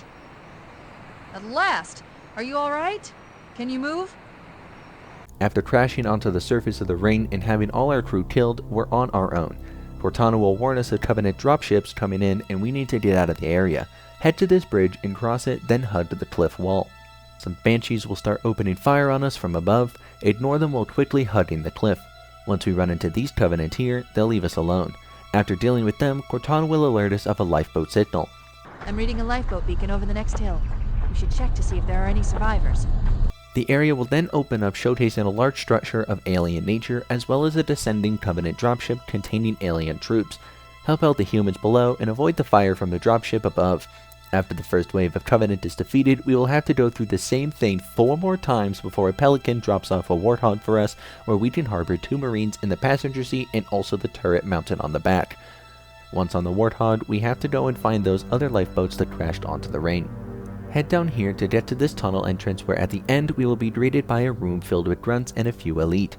If you're low on health, you can drive around and let the Marine gunner take care of all the shooting. Once the room is cleared, hop off at this ramp here and head up and activate the light bridge after killing the elites up top. Using the Warthog, get across the bridge and through the tunnel to get back outside. Cross the stream and head down to this area and take out any Covenant that are in your path. Once the jackals outside the structure have been dealt with, we can move on into the building itself and get rid of the Covenant that occupy the space. After clearing out the structure, you can actually head all the way back to the entrance you went in and the Marines will follow you. Just clear out the rest of the Covenant that attack you and the Peloton to pick them up should come in. 1 group down, 2 to go. Head over to this tunnel here and get across the stream to get to this structure here. We'll find more Marines fighting some Covenant and we'll have to help them out. After clearing out the waves of Covenant, Foehammer picks up the survivors of the crash. 2 down, 1 to go. Driving the Warthog out to here, we'll have Cortana tell us that the Marines are hiding out in these rocks. We can get ourselves a sniper rifle if we go to the crashed lifeboat first though. Once all the Covenants have been cleared, Foehammer will pick up the Marines and also give us a ride back with them. Cortana tells us that they're holding keys on the Covenant cruiser Truth and Reconciliation. We should move out, Lieutenant, and then we'll need your help on a rescue mission.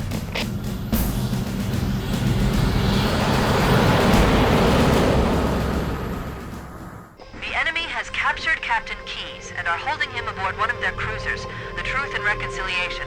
The ship is currently holding position approximately 300 meters above the other end of this plateau. So how do we get inside the ship if it's in the air? The Corps issued me a rifle, not wings. There's a gravity lift that ferries troops and supplies between the ship and the surface. That's our ticket in. Once we get inside the ship, I should be able to lock on to the tracking signal from Captain Keyes' neural implants. Hit 'em, Marines! Go, go, go! Right at spawn, we have a sniper rifle, something we're already familiar with. If you press white while zoomed in, it turns on the night vision. This will become helpful in future sections. We'll need to use stealth to our advantage and get the upper hand on the Covenant. Cortana tells us to stick to higher ground on the right, so we'll do just that. Over here, there's going to be a few grunts, including one on this turret. We can take the gun out first, which will make the rest of them easier to pick off. It's okay if the Marines you had all die, just take your time and be patient while picking off the Covenant, especially on Legendary. Once the area is clear, we can move on and get to here, where we'll need to do some more sneaking around. Clear them out, then head around this bend here, where we'll need to take out the turrets and empty the area so Foehammer can send us reinforcements. Moving forward will put us with the grav lift surrounded by Covenant. Take out the turrets first, then focus on the rest. Once the area is clear, you can approach the grav lift, but it will spawn in a few jackals and elites. It will continue to spawn wave after wave, and this can be a pain in the ass, most definitely on Legendary. But after a while, the waves will stop and 2 hunters will be sent down. It's easy with Marines since they will distract the attention of the hunter, but if you are without Marines, then you will have to pull out all the stops and just Me Too beam them to death. After killing the hunters, just step onto the grav lift and it will take you onto the... Once on the ship, Covenant forces will emerge from the doors around the room, starting a firefight. After a bunch of waves and an invisible elite with an energy sword, 2 hunters walk in. Then after defeating them, go through the door they came in and walk to the end of the hallway. The large door at the end won't open for us, but Cortana suggests we use the side passages to make our way through. Any doors that glow white are unlocked, but the red ones are locked. Fight your way through the halls and this balcony, then continue on until you get to this door, which leads to the first hangar. Clear out the room and get to this door, which will open, and yet another 2 hunters will spawn in. Once they are dead, Cortana will open this door here, allowing us to continue. Go through these hallways, clear them as you go, and we'll end up at the upper level of the hangar. Work your way around the upper level and the hallways, keeping close to the corners and keeping your health high. Once you get to here, behind the door is a control room containing several grunts and elites, as well as a commander elite with an energy sword. You can stealth kill these 3 grunts before engaging the elites. After clearing the room, some grunts will come through this door. Get rid of them, then go through the door and walk until you get to this room here. This room is filled with grunts and elites, including an invisible one. Pick them off one by one until the room is empty and press the button at the end of the room. After pressing the button, a cutscene plays. Coming here was reckless. You two know better than this. Thanks. Marines, lock and load your weapons. Let's be ready to move. Okay, yes, sir. While the Covenant had us locked up in here, I overheard the guards talking about this ring world. They call it Halo. 1 moment, sir. Accessing the Covenant BattleNet. According to the data in their networks, the ring has some kind of deep religious significance. If I'm analyzing this correctly, they believe that Halo is some kind of weapon, one with vast, unimaginable power.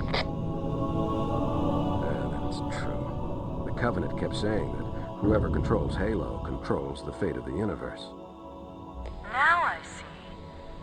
I have intercepted a number of messages about a Covenant search team scouting for a control room. I thought they were looking for the bridge of a cruiser that I damaged during the battle above the ring. But they must be looking for Halo's control room. That's bad news. If Halo is a weapon, and the Covenant gain control of it, they'll use it against us and wipe out the entire human race. Chief, Cortana, I have a new mission for you. We need to beat the Covenant to Halo's control room. Marines, let's move. Yes, sir. Okay, sir. Chief, you have the point. Lead the Marines and Keys through the hallways, keeping Keys out of Death's arms. Once you get to this door, there's going to be 3 invisible Commander Elites with energy swords, so keep your distance and use grenades. Captain, I need extraction on the double. Negative, Cortana. I've been engaged by Covenant air patrols, and I'm having a tough time shaking them. You'll be better off finding your own ride. Sorry. Acknowledged, Foehammer. Cortana out. Air support is cut off, Captain. We need to hold here until she can move in. After this, Cortana will ask for evac, but Foehammer won't be able to, so we'll need to get Keys to the hangar and have him pilot one of the Covenant ships. Follow the nav point to the hangar while keeping Keys protected and alive. Press this button here to make the ship lower so we can get in and trigger this cutscene. That's it. The dropship is loose. Everybody, mount up. Let's get on board.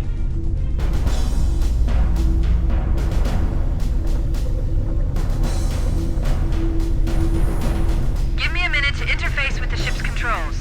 No need. I'll take this bird out myself. Captain! Hunters! Hang on.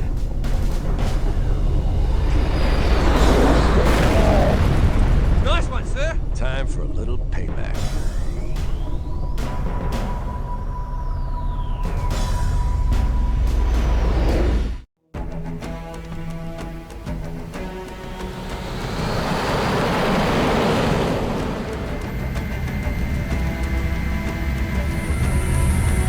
The Covenant believe that what they call the silent cartographer is somewhere under this island. The cartographer is a map room that will lead us to Halo's control center. The island has multiple structures and installations. One of them contains the map room. We're approaching the LZ. It's gonna be hot. Get set to cut out quick. Touchdown! Hit it, Marines! Pelicans will drop us off on the beach while Covenants shoot at us. Use the pistol to deal with the grunts and elites on the ground. Once the area is clear, Echo 419 will drop off a Warthog for us to drive around to find the map room. It's not necessary to kill any of the Covenant outside, so we'll just blast on through to here and head down the stairs. We find a group of grunts and an elite locking the door to keep us from getting in. Keys tells us to get in any means necessary. This means we have to find the ring security override to get the door open. Once back outside, we head down here and go through this path to get to the interior of the island. After getting through all the Covenant, you get to this structure harboring 2 hunters. Once they're dealt with, head over to this hill where we'll have to deal with some jackals.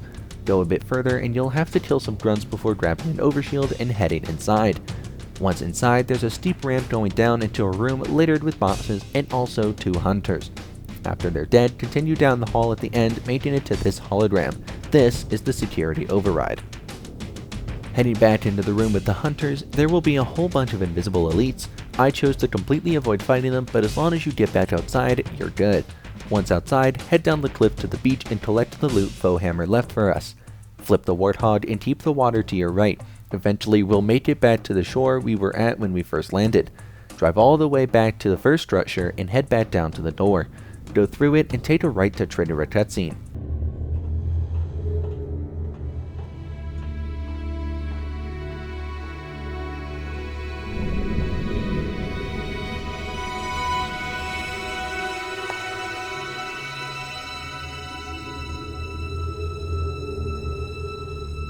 turn around and go down the other end of the hall. Stealth kill this elite and head up the ramp to the right to flank the Covenant in this room. Once the room is cleared, go through this door here and kill the 2 Jackals waiting for you. Sneak around and kill all the Jackals in the room and then go after the Hunters at the end. Go down this ramp, through this door here, and follow the ramp down to get to this room. Clear it out and interact with this hologram to activate the Silent Cartographer. Analyzing. Halo's control center is located there. That structure appears to be some sort of temple or shrine, if I've interpreted this correctly. After Cortana finds the control center and fails to reach keys, she calls for a dropship that will pick us up on the surface. Backtrack to this ramp here and clear out all the Jackals that stand in our way. Keep fighting your way to the surface until you get there, where the dropship will be waiting for you. Let's get moving. Foehammer, here are coordinates and a flight plan I've worked up. Cortana, these coordinates are underground. The Covenant did a thorough seismic scan, and my analysis shows that Halo is honeycombed with deep tunnels, which circle the whole ring. I hope your analysis is on the money, Cortana. This Pelican won't turn on a dime. Look on the bright side, Foehammer. The last thing the Covenant will expect is an aerial insertion from underground.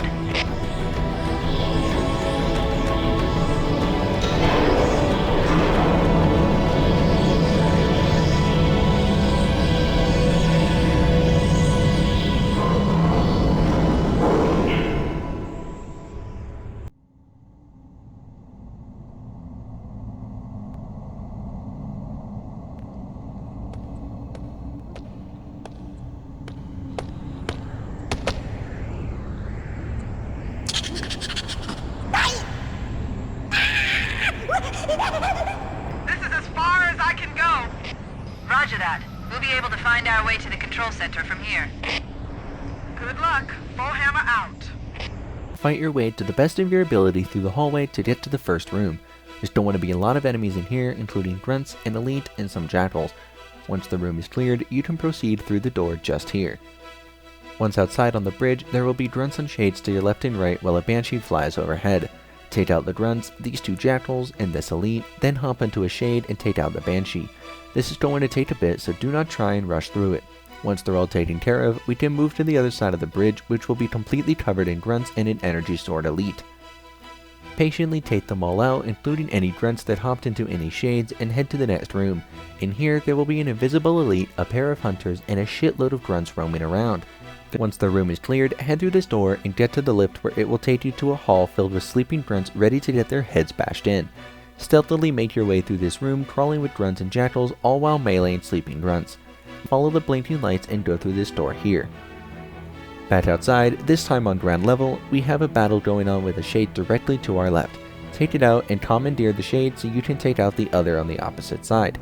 Clear out as many as you can, then grab the Warthog and gun it to the next area. As quickly as you can, get inside the Scorpion and raise hell on the Covenant over here.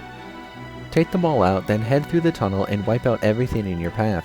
After dealing with the Hunters, use this control panel to open the gate, kill some more Covenant, then once here, interact with another control panel, then jump back into the Scorpion. Moving forward, we get to delete a bunch of Jackals off this hill before a dropship sends more Covenant our way. Take them out, then head down to the right and take out this gun right here. Some Covenant will come out through this door, and after dealing with them, we can take out this Ghost just here and also this Wraith just here. Moving down to where the Wraith was will spawn in a couple elites and a pair of Hunters. Easy work for the Scorpion. Moving further will take us to this spiral ramp down. Take out this group of Jackals and also these 2 shades. To save the Marines from certain doom, Fast and Furious the Scorpion down here to take out the Hunters alone before the Covenant from the dropship can make it down the ramp. Grab this camouflage here and assist the Marines in taking out the Covenant. Once the area is cleared, abandon the Scorpion and continue through the tunnel. Watch out for these 2 invisible elites and also the Jackals and grunts ahead. Head up and turn around to get rid of the shade above the tunnel. Some elites may spawn in behind you, but it's no big deal to the Marines you may have. Get above the ridge and open fire on everything in sight. Grunts, Jackals, a Banshee, elites, Ghost, everything they could throw at you. Once cleared, head through the door and bonk sleeping grunts. Watch out for this elite, as there is also another one just around the corner. Wait for them to both leave before proceeding, follow the blinking lights and get to this door here. After a long lift ride, we encounter a small hallway with 2 Jackals. The room ahead also has grunts and jackals, so be ready for a fight when you go through the door. Wipe the room, then get to the door on the other side. After this, we get to another bridge like the last one. Melee all the sleeping grunts and stealth kill the jackals. The elites are always grouped together, so there's no way to take them out silently. Unfortunately, there's an adjacent bridge to ours that's crawling with grunts. Once the bridges are cleared, the door at the end will open, which will hold 6 grunts and 2 invisible elites. Kill them, then head through the hallway. Remove the elites from the room and head down to this hall. Kill the grunts and jackals and continue on to the next room. Wait for these elites to not face each other and take them both out. Start going around the room and take out all the sleeping grunts without alerting the jackals. There's no way to get to the door without alerting them, so start getting rid of the Covenant here by throwing grenades up into here. Once the room is completely cleared, head through the door and the hallway to get to another set of bridges. Very patiently and carefully take care of the hunters before doing anything else. After them, start clearing out your own bridge. When you get far enough, the door will open and 2 invisible elites will come through. Kill them too and head through that same door. The next room will be swarmed with sleeping grunts and jackals. There's no way out without a firefight, so let bullets fly. Once they're all dead, head through the hall and kill the 4 invisible elites throughout. After the hall, we'll have to fight 2 hunters. Once they're done, some grunts and jackals will come through the door for you to take care of. After that, we head back outside where we have the chance to grab ourselves a Banshee. Just kidding, if you're playing this like me, then you'll have no chance to get the Banshee at all. Unfortunately, we're going to have to destroy the 2 Banshees and fend for ourselves through the rest of this section. After killing the elite, jackals, and grunts, we're greeted by even more Covenant and 2 hunters. We miraculously survive this and then have to plow through the sleeping grunts and sneak around the patrolling jackals. This next room will be tricky since there's a couple invisible elites roaming around. Sneak around everything you can and get to this center room to gather supplies. After this room, we'll be greeted by the Great Outdoors. Kill this elite and steal his ride home. Throw this tank around, then mop up all these Covenant until you get up here. Mow through the hunters and grunts and stop once the whole summit is wiped. Take a deep breath before opening this door because behind it is what feels like the entire Covenant fleet in one place. Once you're settled, open the door and immediately hop back onto the Ghost and good luck. If you survive, just move on through the doors and the cutscene will play where we enter the control room.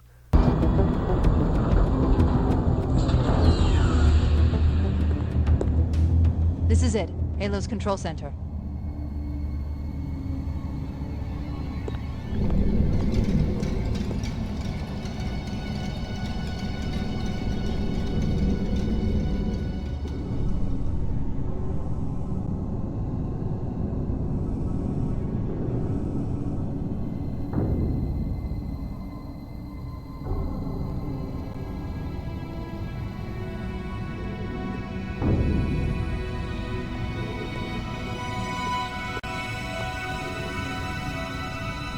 That terminal, try there.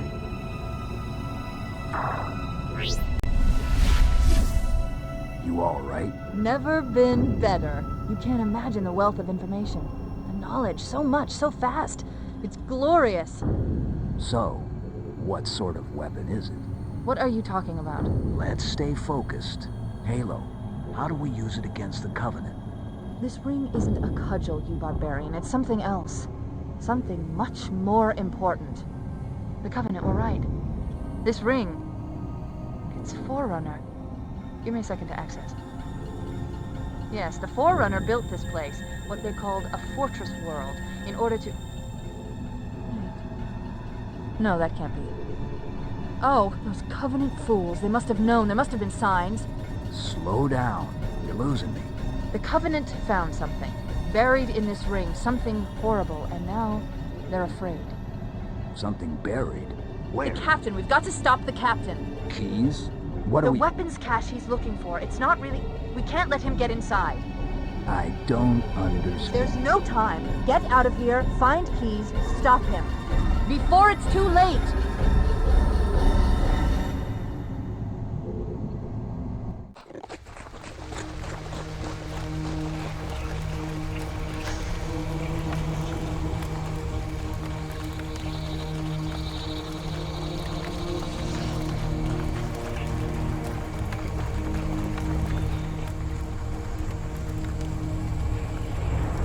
Transmission from the captain's dropship was from this area. That was over 12 hours ago. After Foehammer drops us off in the swamp, head over here to find a trashed human dropship with supplies.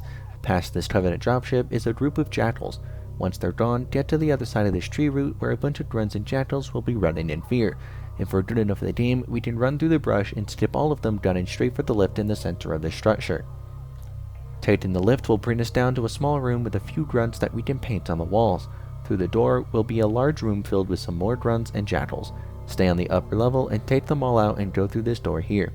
Continuing on will take us through completely empty but blood-splattered rooms. Eventually, we'll meet up with this marine who will be shouting at us. He'll fire a shot at us where we can kill him. Keep going through the unlocked doors until we get here. Activate this light bridge and make it down this ramp to trigger the cutscene where we find out what's happened to everyone here.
Why do we always have to listen to this old stuff, Sarge?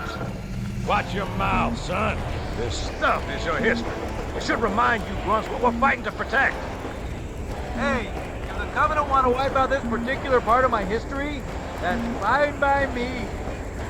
Yeah, better it than us. You ask them real nice next time you see him, Vicente. I'm sure they'll be happy to oblige. LZ looks clear. I'm bringing us down. Go, go, go!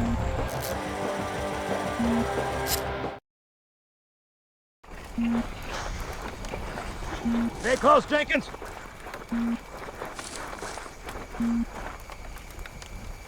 Mendoza, move it up! Wait here for the captain and his squad, then get your asses. Sir! Okay, let's move!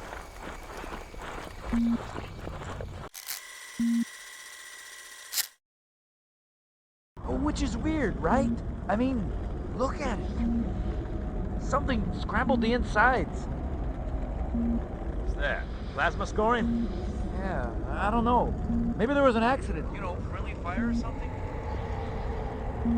What do we have, Sergeant? Looks like a Covenant patrol. Badass elite units. All KIA. Real pretty. Friend of yours? Nah, we just met.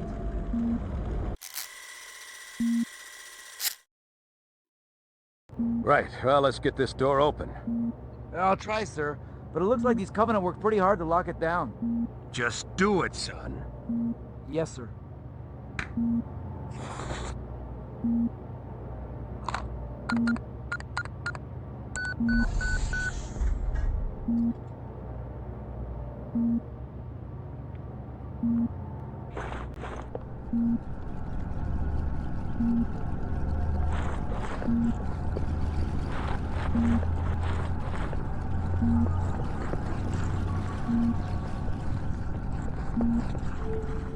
Got a bad feeling about this.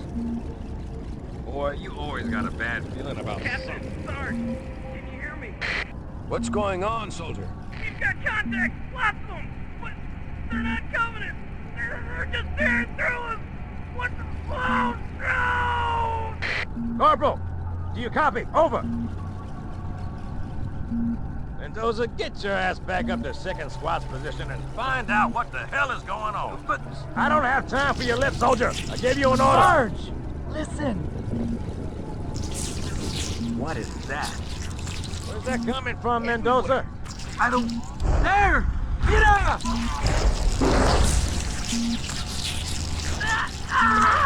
Hold still! Hold still! Let him have it!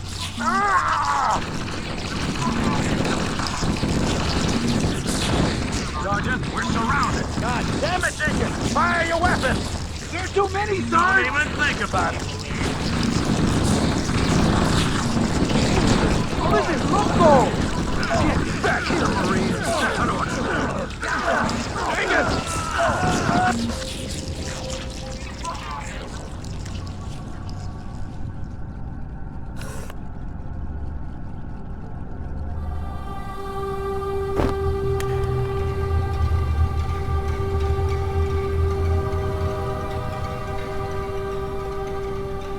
Once the cutscene is over, the floods start flooding the room. Oh, brother, this guy stinks! As an avid player of Call of Duty Zombies, I immediately started training them around the room. After 4 waves of pure flood, combat forms start to spawn in. These are more humanoid flood variants that can swipe at you, and if you're not careful, they can take a serious chunk out of your shield. Backtrack through all the unlocked doors we had previously entered from and get the hell out of here. Don't try to clear out every room you can, make your sole focus escaping.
Now that we're here at the lift, take it up and meet with the Marines up top. We can use them as support for the upcoming onslaught of flood just outside. Follow where the flood spawn and get to this tower here where a huge flood swarm will ambush us. Luckily, some robots with lasers come to our rescue for assistance. After clearing them out, we are then teleported to the top of the tower and introduced to the monitor. Greetings. I am the monitor of Installation 04. I am 343 Guilty Spot. Someone has released the flood. My function is to prevent it from leaving this installation, but I require your assistance. Come, this way. Chief, I've lost your signal! Where'd you go? Chief! Chief!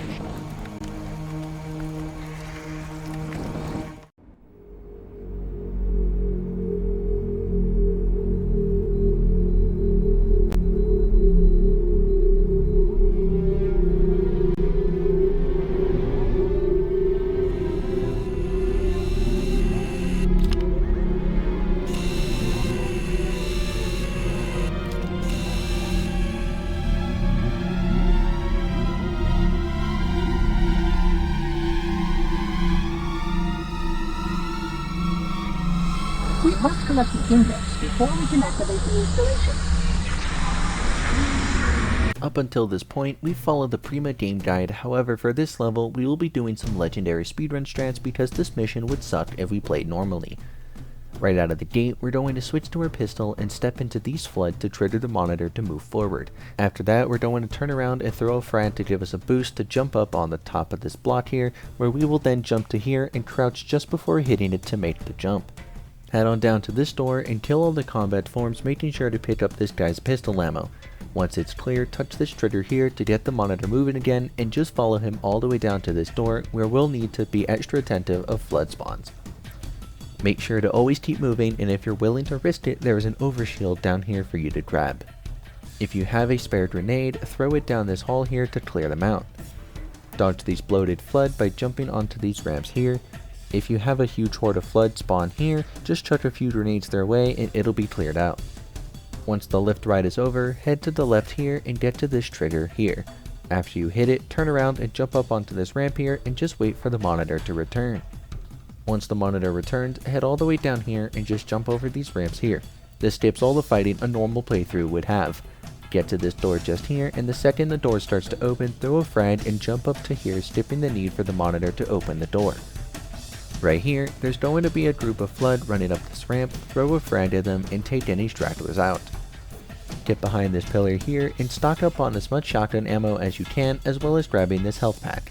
Take out these flood as you traverse the hallways, and once you get to here, make sure to kill any of these flood that shoot at you here.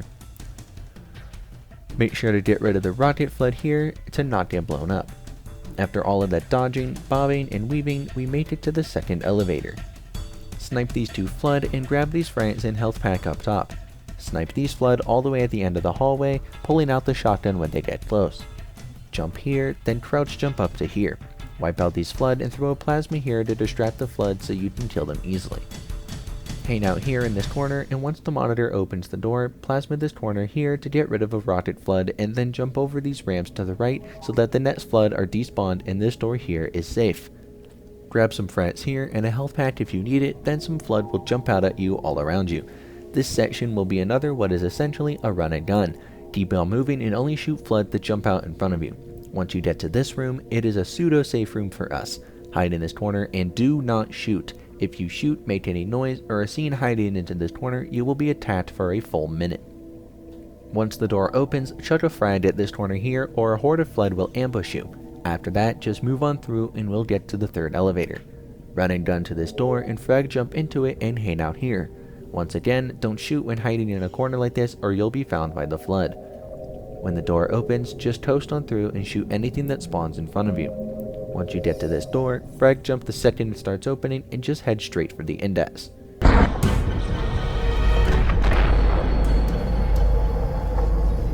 The energy barrier surrounding the index will deactivate when we reach the ground floor.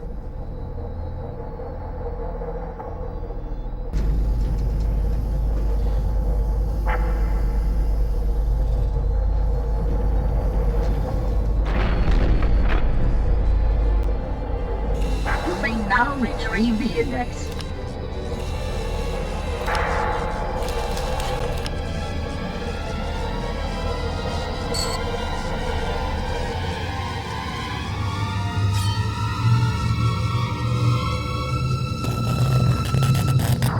Protocol requires that I take possession of the index for transport.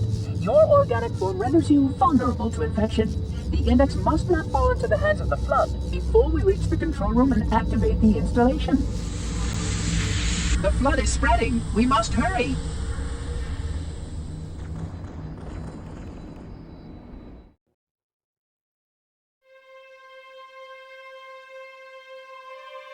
Which means that any organism with sufficient mass and cognitive capability is a potential vector. Is something wrong? No, nothing. Splendid, shall we?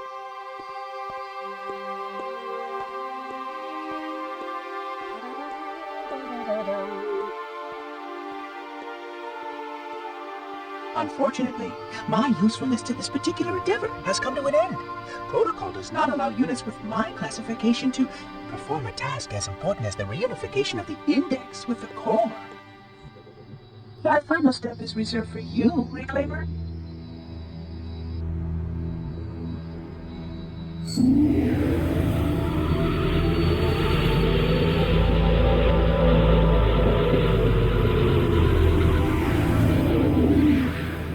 Odd. That wasn't supposed to happen. Oh, really? Cortana. I've spent the last 12 hours cooped up in here watching you toady about, helping that thing get set to slit our throats. Hold on now. He's a friend. Oh, I didn't realize. He's your pal, is he? Your chum? Do you have any idea what that bastard almost made you do? Yes. Activate Halo's defenses and destroy the Flood, which is why we brought the Index to the control center. You mean this? A construct in the core? That is absolutely unacceptable. Sod off! What impertinence! I shall purge you at once! You sure that's a good idea? How dare you? Oh! Do what? I have the Index. You can just float and sputter.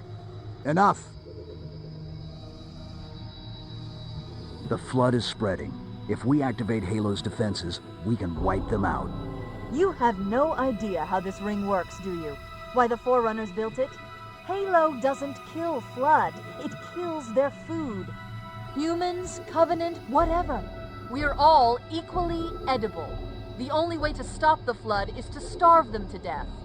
And that's exactly what Halo is designed to do. Wipe the galaxy clean of all sentient life. You don't believe me? Ask him.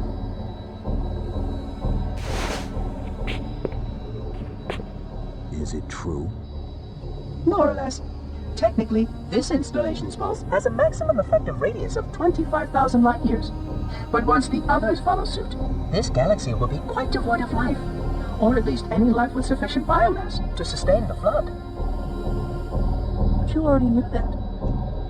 I mean, how could you? Left out that little detail, did he? We have followed outbreak containment procedure to the letter. You were with me each step of the way as we managed this crisis. Chief, I'm picking up movement. Why would you hesitate to do what you've already done? We need to go right now. Last time you asked me, if it were my choice, would I do it? Having had considerable time to ponder your query, my answer has not changed. There is no choice. We must activate the ring. Get us out of here. If you are unwilling to help, I will simply find another. Still, I must have the Index. Give your construct to me, or I will be forced to take her from you. That's not going to happen. So be it. Save his head. Dispose of the rest. After the cutscene plays, the Sentinels will start firing their lasers at us, switch to the plasma pistol, and circle the platform by running backwards to shoot them down. Once they're dead, Cortana will tell us that we can destroy Halo by setting off the Autumn's fusion reactors. Use the control panel to open the way to this corridor where some Sentinels and Covenant will spawn in.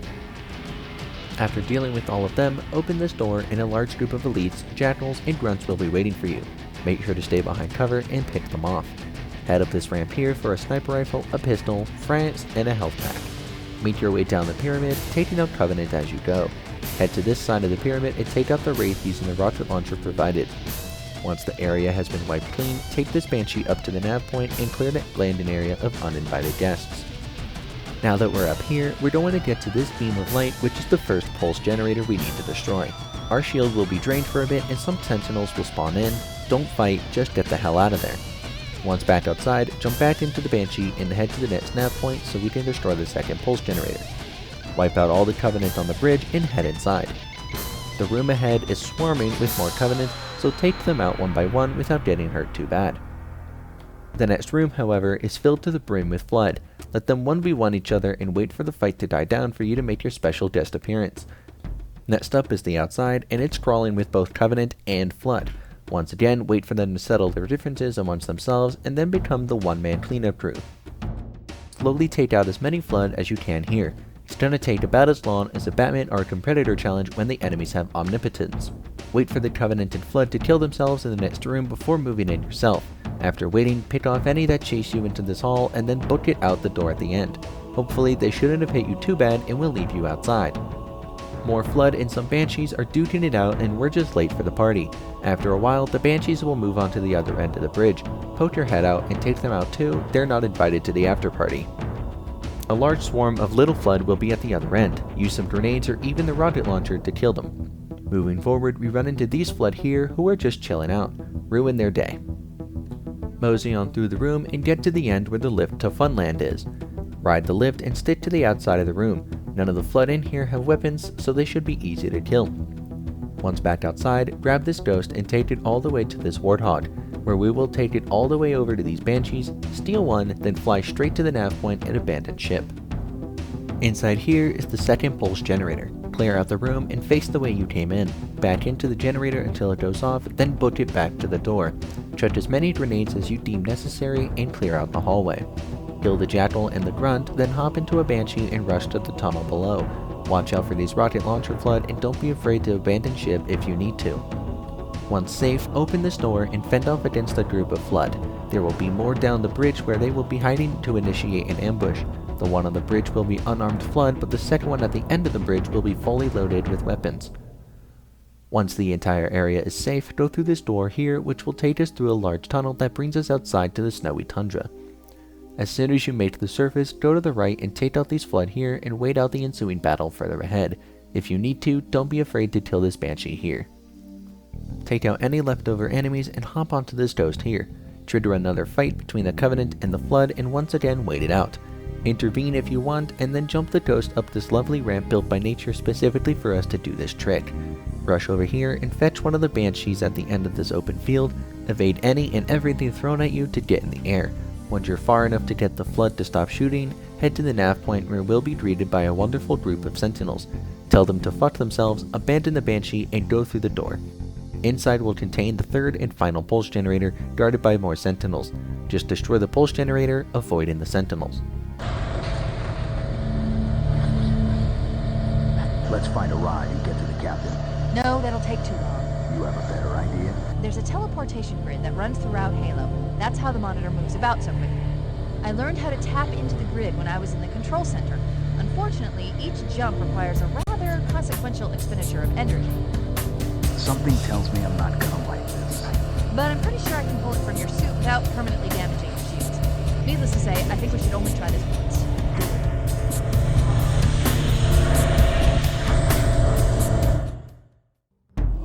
The Covenant network is absolute chaos. From what I've been able to piece together, their leadership ordered all ships to abandon Halo when they found the Flood, but they were too late. The Flood overwhelmed this cruiser and disabled it. The Covenant are terrified the Flood will repair the ship and use it to escape from Halo. They've sent in a strike team to neutralize the Flood and repair the ship for immediate departure. I've got a good lock on Captain Key's CNI transponder signal. He's alive, and the implants are intact. There's some interference from the cruiser's damaged reactor.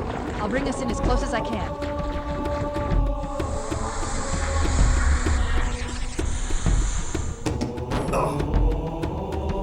Oh, I see. The coordinate data needs to be...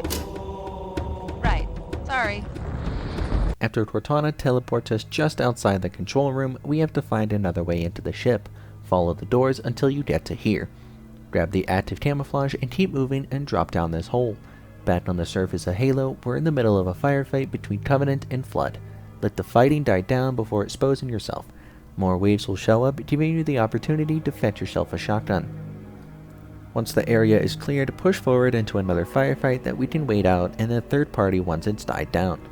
Moving forward will put us on some high ground where we can grab a sniper rifle and eliminate the hunters, and then once again wait out the fight further up.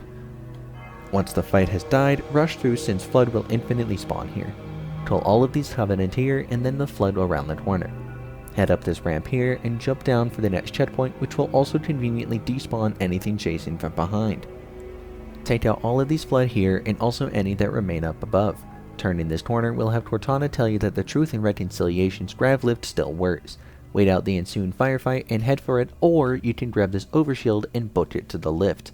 Once back on the ship, follow Cortana's nav point and clear out any and everything you see move as you move through each door. When you get to this hole here, drop a grenade down there, then jump down yourself. Kill these Covenant here and push on through to the nav point. Wait out the fight in the shuttle bay and then run across the catwalk to the other side. Continue to fight through the halls and ramps until you're at the top. Wait out the fight up here, then pick them off yourself, pushing for the nav point. Clear out the room and find keys.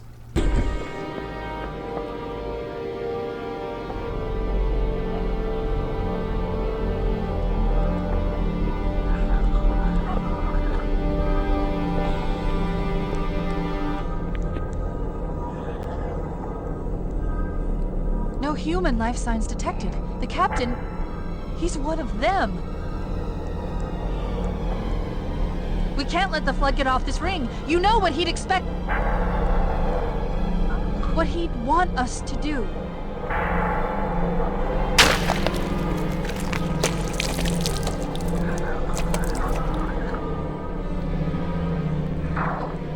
It's done.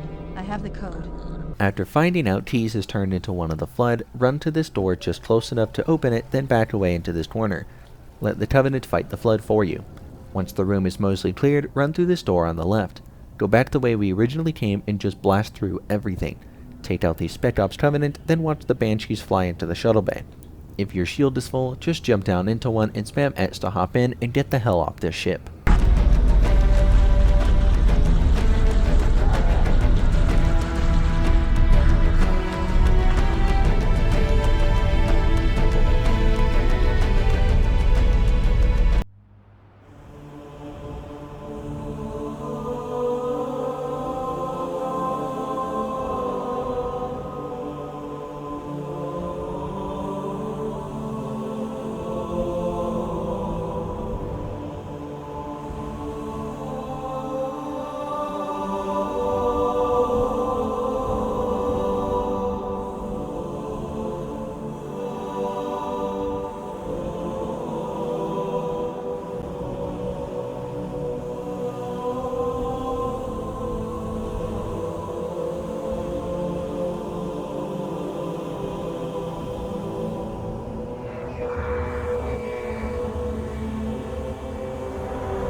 It'll hold. We're not gonna make it! We'll make it. Pull up!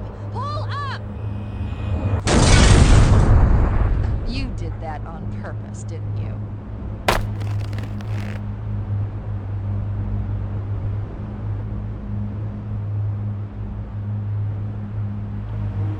After crash landing the Banshee onto the Autumn, we need to set off the Autumn self-destruct sequence. Head through this maintenance door and climb down the ladder here. Some Flood will climb out of the ladder hole, just chuck a grenade down and let the Sentinel deal with the rest. Jump down and plasma grenade one Sentinel so that the other 3 die with it. Continue on killing any Flood you encounter until you get to this room here where some Flood are fighting a couple hunters. Let them fight amongst themselves and finish the job. Remove uninvited guests from the cafeteria and get to the bridge. Once here, Cortana can start the self-destruct sequence.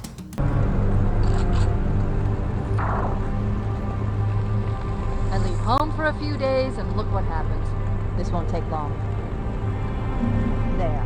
That should give us enough time to make it to a lifeboat and put some distance between ourselves and Halo before the detonation. I'm afraid that's out of the question, really. Oh, hell. Ridiculous! That you would imbue a warship's AI with such a wealth of knowledge? Weren't you worried it might be captured? Or destroyed? He's in my data arrays, a local tab.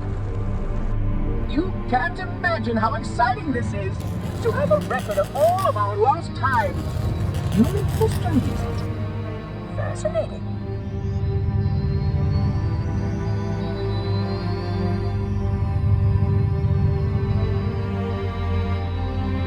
Oh, how I will enjoy every moment of its categorization! To think that you would destroy this installation as well as this workout. I am shocked. Almost too shocked for words. Please stop the self-destruct sequence. Why do you continue to fight us, Reclaimer? You cannot win. Give us the construct, and I will endeavor to make your death relatively painless and... At least I still have control over the comm channels. Where is he? I'm detecting taps throughout the ship. Sentinels, most likely. As for the monitor... He's in engineering. He must be trying to take the core offline. Even if I could get the countdown restarted, I don't know what to do. How much firepower would you need to crack one of the engine shields? Not much. A well-placed grenade, perhaps, but why...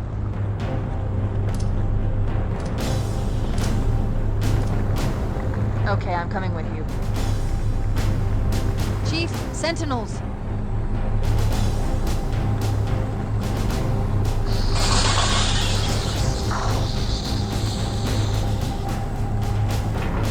After the monitor disables it, forget about the Sentinels and just head out of the bridge. Avoid as many fights as you can and just let Sentinels, Flood, and Covenant fight amongst themselves. Plasma any Sentinels you encounter, and once you get to Cryo B, wait out the fight and climb this ladder here. Fight through the waves of Flood and Sentinels and head through the maintenance hall. Get to this exit door here and wait out the fight outside before walking out.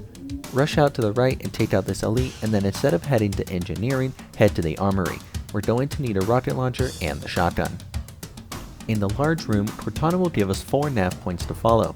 Each nav point is going to be for each control panel and to destroy each exhaust manifold. Has disabled all command access. We can't restart the countdown. The only remaining option is to detonate the ship's fusion reactors. That should do enough damage to destroy Halo. Don't worry, I have access to all of the reactor schematics and procedures. I'll walk you through it. First, we need to pull back the exhaust couplings. That will expose a shaft that leads to the primary fusion drive core. First, we need to pull back the exhaust couplings. That will expose a shaft that leads to the primary fusion drive core.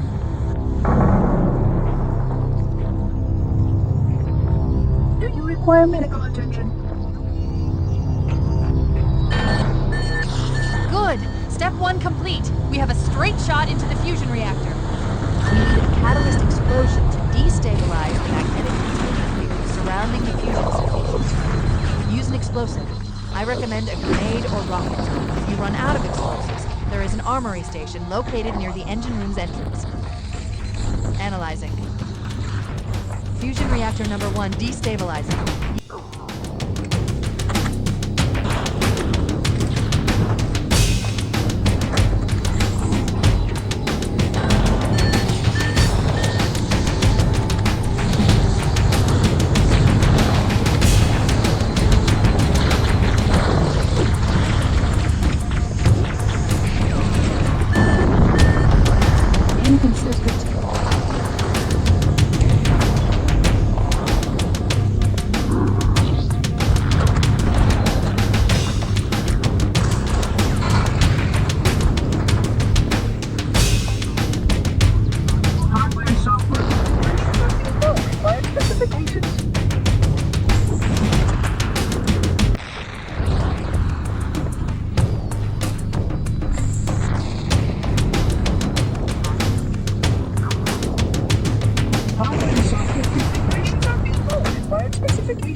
This installation as well as this fascinating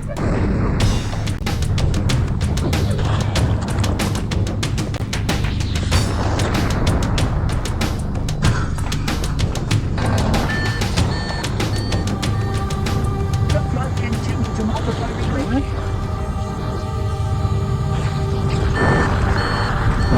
Keep it up. Only one more fusion reactor to go.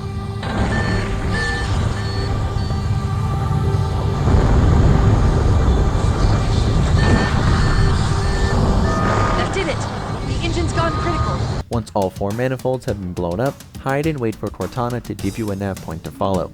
Follow it and make sure your rocket launcher is reloaded so we can clear the lift at the end. Once the lift is cleared, get on it and board a Warthog and run.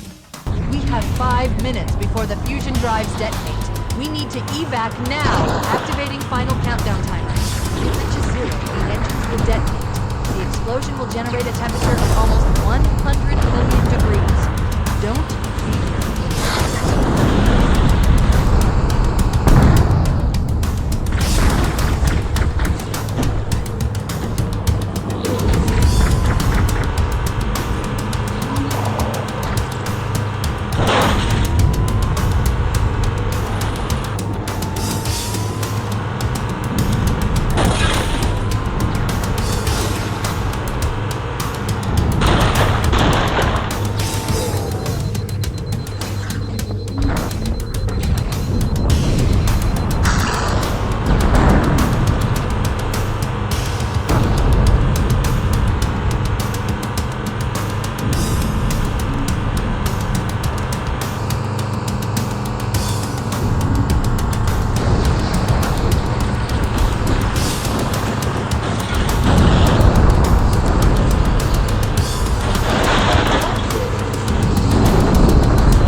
This is where Bowhammer is coming to pick us up.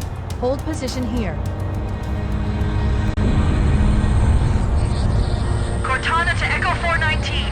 2 Covenant Banshees are approaching on your 6. Evade. Say again, evade. I'm hit! Mayday! Mayday! Airforce Thunderman, shot to hell!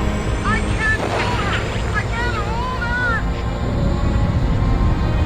Echo 419! She's gone. Calculating alternate escape route. Ship's inventory shows 1 longsword fighter is still docked in Launch Bay 7. If we move now, we can make it.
This is it, baby.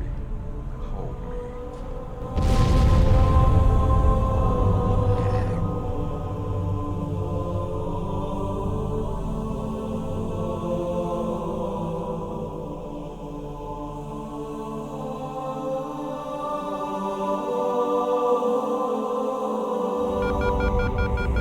Shut them down. We'll need them later.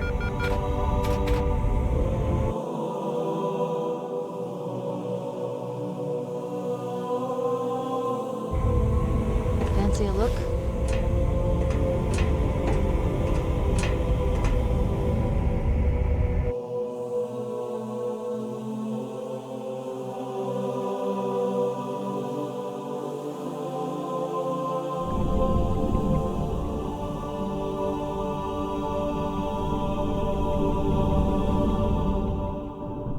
Did anyone else make it? Scanning. Just dust and echoes. We're all that's left. We did what we had to do for Earth. An entire Covenant armada obliterated, and the Flood.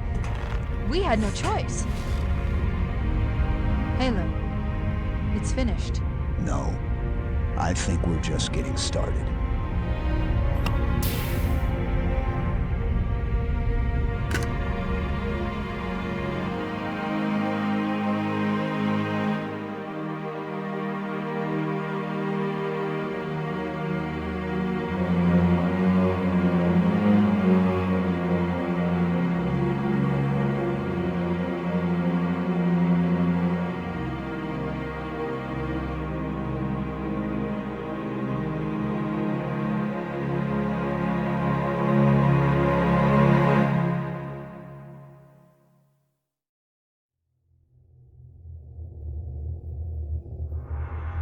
This game is an absolute masterpiece.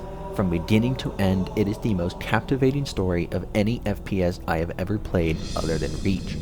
The music sets the tone of every area, the voice acting is fantastic, the gameplay is clean, the visuals are the best of the launch titles. It's going to be quite difficult to beat this game in terms of tier list rating. This game's reputation is in...